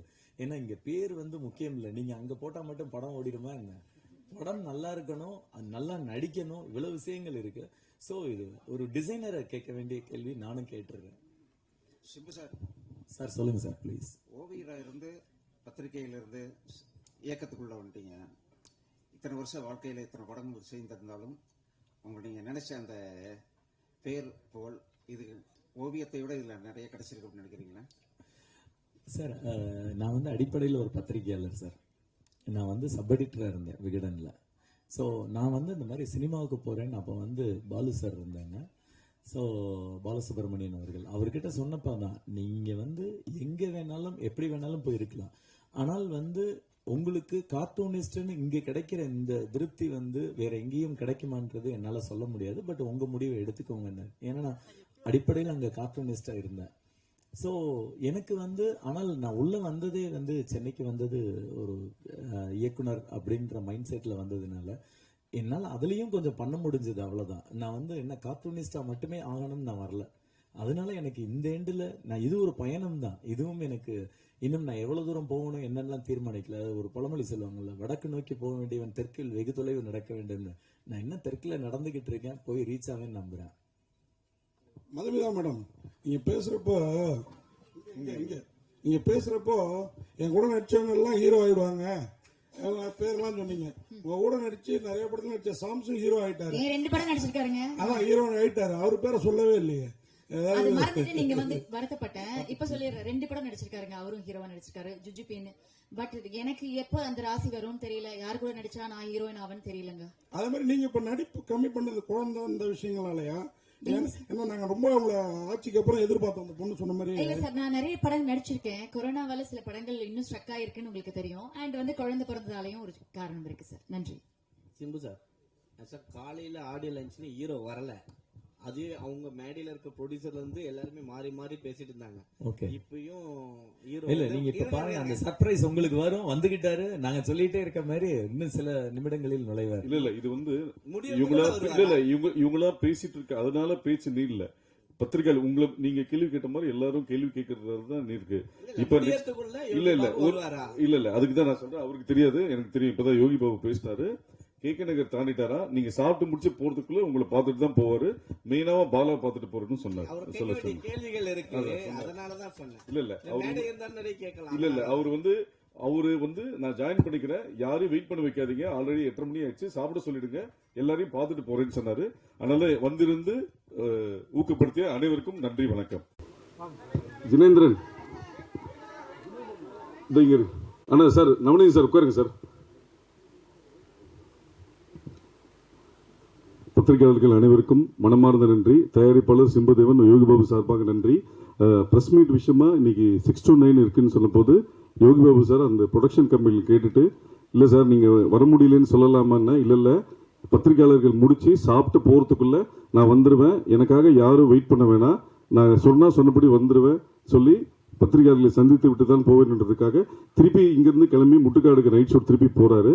அதனால நண்பர்கள் வந்து இப்ப யோகி பாபு சார் வரல, எங்களை வெயிட் பண்ண வச்சுட்டாருன்ற மாதிரி யாரும் தயவு செஞ்சு நினைக்க வேணாம். தவிர்க்க முடியாத சூழல் என்றதுனால இது கண்டிப்பாக முதன்மை வேடத்தில் நடித்திருப்பதால் நான் மிஸ் பண்ணக்கூடாது. கண்டிப்பாக ஊடக நண்பர்களை சந்திப்பேன். என் வளர்ச்சிக்கு ஒவ்வொரு காலகட்டத்திலும் ஊடக நண்பர்கள் தான் முக்கியம். அதுக்கு மதிப்பு கொடுக்கும் வகையில் என்றென்றும் நான் ஊடக நண்பர்களுடன் நிற்பேன் என்று வந்துட்டு திருப்பி முட்டுக்காடு போறதுக்காக வந்திருக்கார் இப்போது யோகி பாபு அவர்கள்.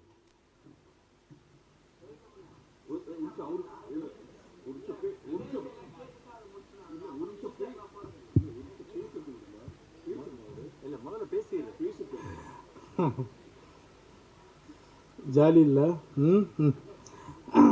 எல்லாருக்கும் வணக்கம். முதல்ல இந்த படத்தை இந்த அளவுக்கு கொண்டு வந்தது காரணம் எங்கள் இயக்குனர் சிம்புதேவன் சார், அவருக்கு நான் நன்றி தெரிவிச்சுக்கிறேன். அப்புறம் தயாரிப்பாளர், அப்புறம் என் கூட நடித்த நடிகர்கள் எல்லாருக்குமே நான் நன்றி தெரிவிச்சுக்கிறேன். அப்புறம் ஊடகங்கள் உங்களுக்கு எல்லாருக்குமே நான் நன்றி தெரிவிச்சுக்கிறேன். ஏன்னா நான் வந்து இவர் சொன்னார், இவர் பேச ஆரம்பிச்சிடலாமான்னு.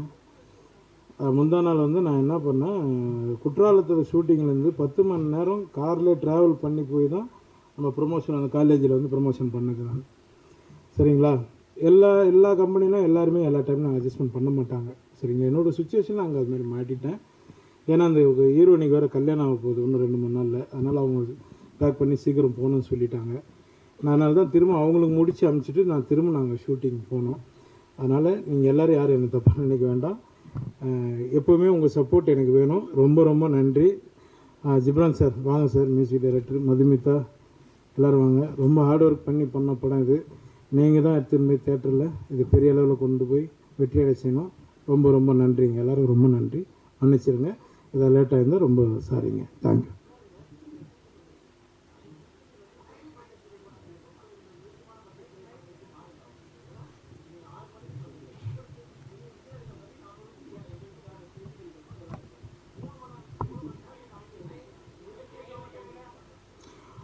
எனக்கு சொல்ல எனக்கு டைமிங் வந்து நான் வந்து ஆல்ரெடி சொன்னதுக்கு வந்து நான் முதல்ல சொல்லிட்டேன், சார் இது மாதிரி சுச்சுவேஷன் இருக்குது அப்படின்னா நீங்கள் வாங்க நான் பார்த்துக்கிறேன் அப்படின்னாங்க. இன்னொன்று எல்லா சிக்னலுக்கும் நான் போய் கேட்க முடியாது இல்லைங்களா, ஒரு டிராஃபிக்லேயும் போய் நான் வர முடியாது இல்லையா, நான் காரில் தானே வரேன். அதனால் அவ்வளோ வேலை இல்லை எல்லாமே எல்லாம் அதுதான் உண்மை. ரொம்ப நீங்கள் சொல்கிறது எனக்கு நல்லா புரியுது. கொஞ்சம் நிதானமாக கேளுங்க. உங்கள் கோபம் புரியுது. சரிங்களா? அதுதான் நான் மன்னிப்பு கேட்டேன்ல உங்கள்கிட்ட. இவரோட எல்லா படங்களுக்கும் ஒரு நிமிஷம் சார். செந்தில், இது வந்து யோகி பாபு சார் கண்டிப்பாக கலந்துக்கிறேன்னு சொன்னதுனால மட்டும்தான் இது விழா நடந்தது. பத்திரிகையாளர்கிட்ட விழா இது மெசேஜ் அனுப்பும் போதே யோகி பாபு சார் வருவாரான்னு கேட்டாங்க. நான் யோகி பாபு சார் வரமாட்டாரு, யூனிட் மட்டும் இருக்கலான்னு நாங்கள் பொய் சொல்ல விரும்பலை. யோகி பாபு சார் வருவார். 6 to 9 டைம். இப்போ உங்களுக்கே தெரியும், இன்னைக்கு பல நிகழ்வுகள் சொல்லி 2.5 மணி நேரம் 3 மணி நேரம் தள்ளி நடிச்சிருக்கும் போது நீங்கள் எப்பவுமே எங்களுக்கு சப்போர்ட் பண்ணியிருக்கும் போது இது தவிர்க்க முடியாத சூழ்நிலை. அதனால தான் லேட் ஆகி தவிர யாருக்கும் எந்த இன்டென்ஷன் எதுவுமே கிடையாது.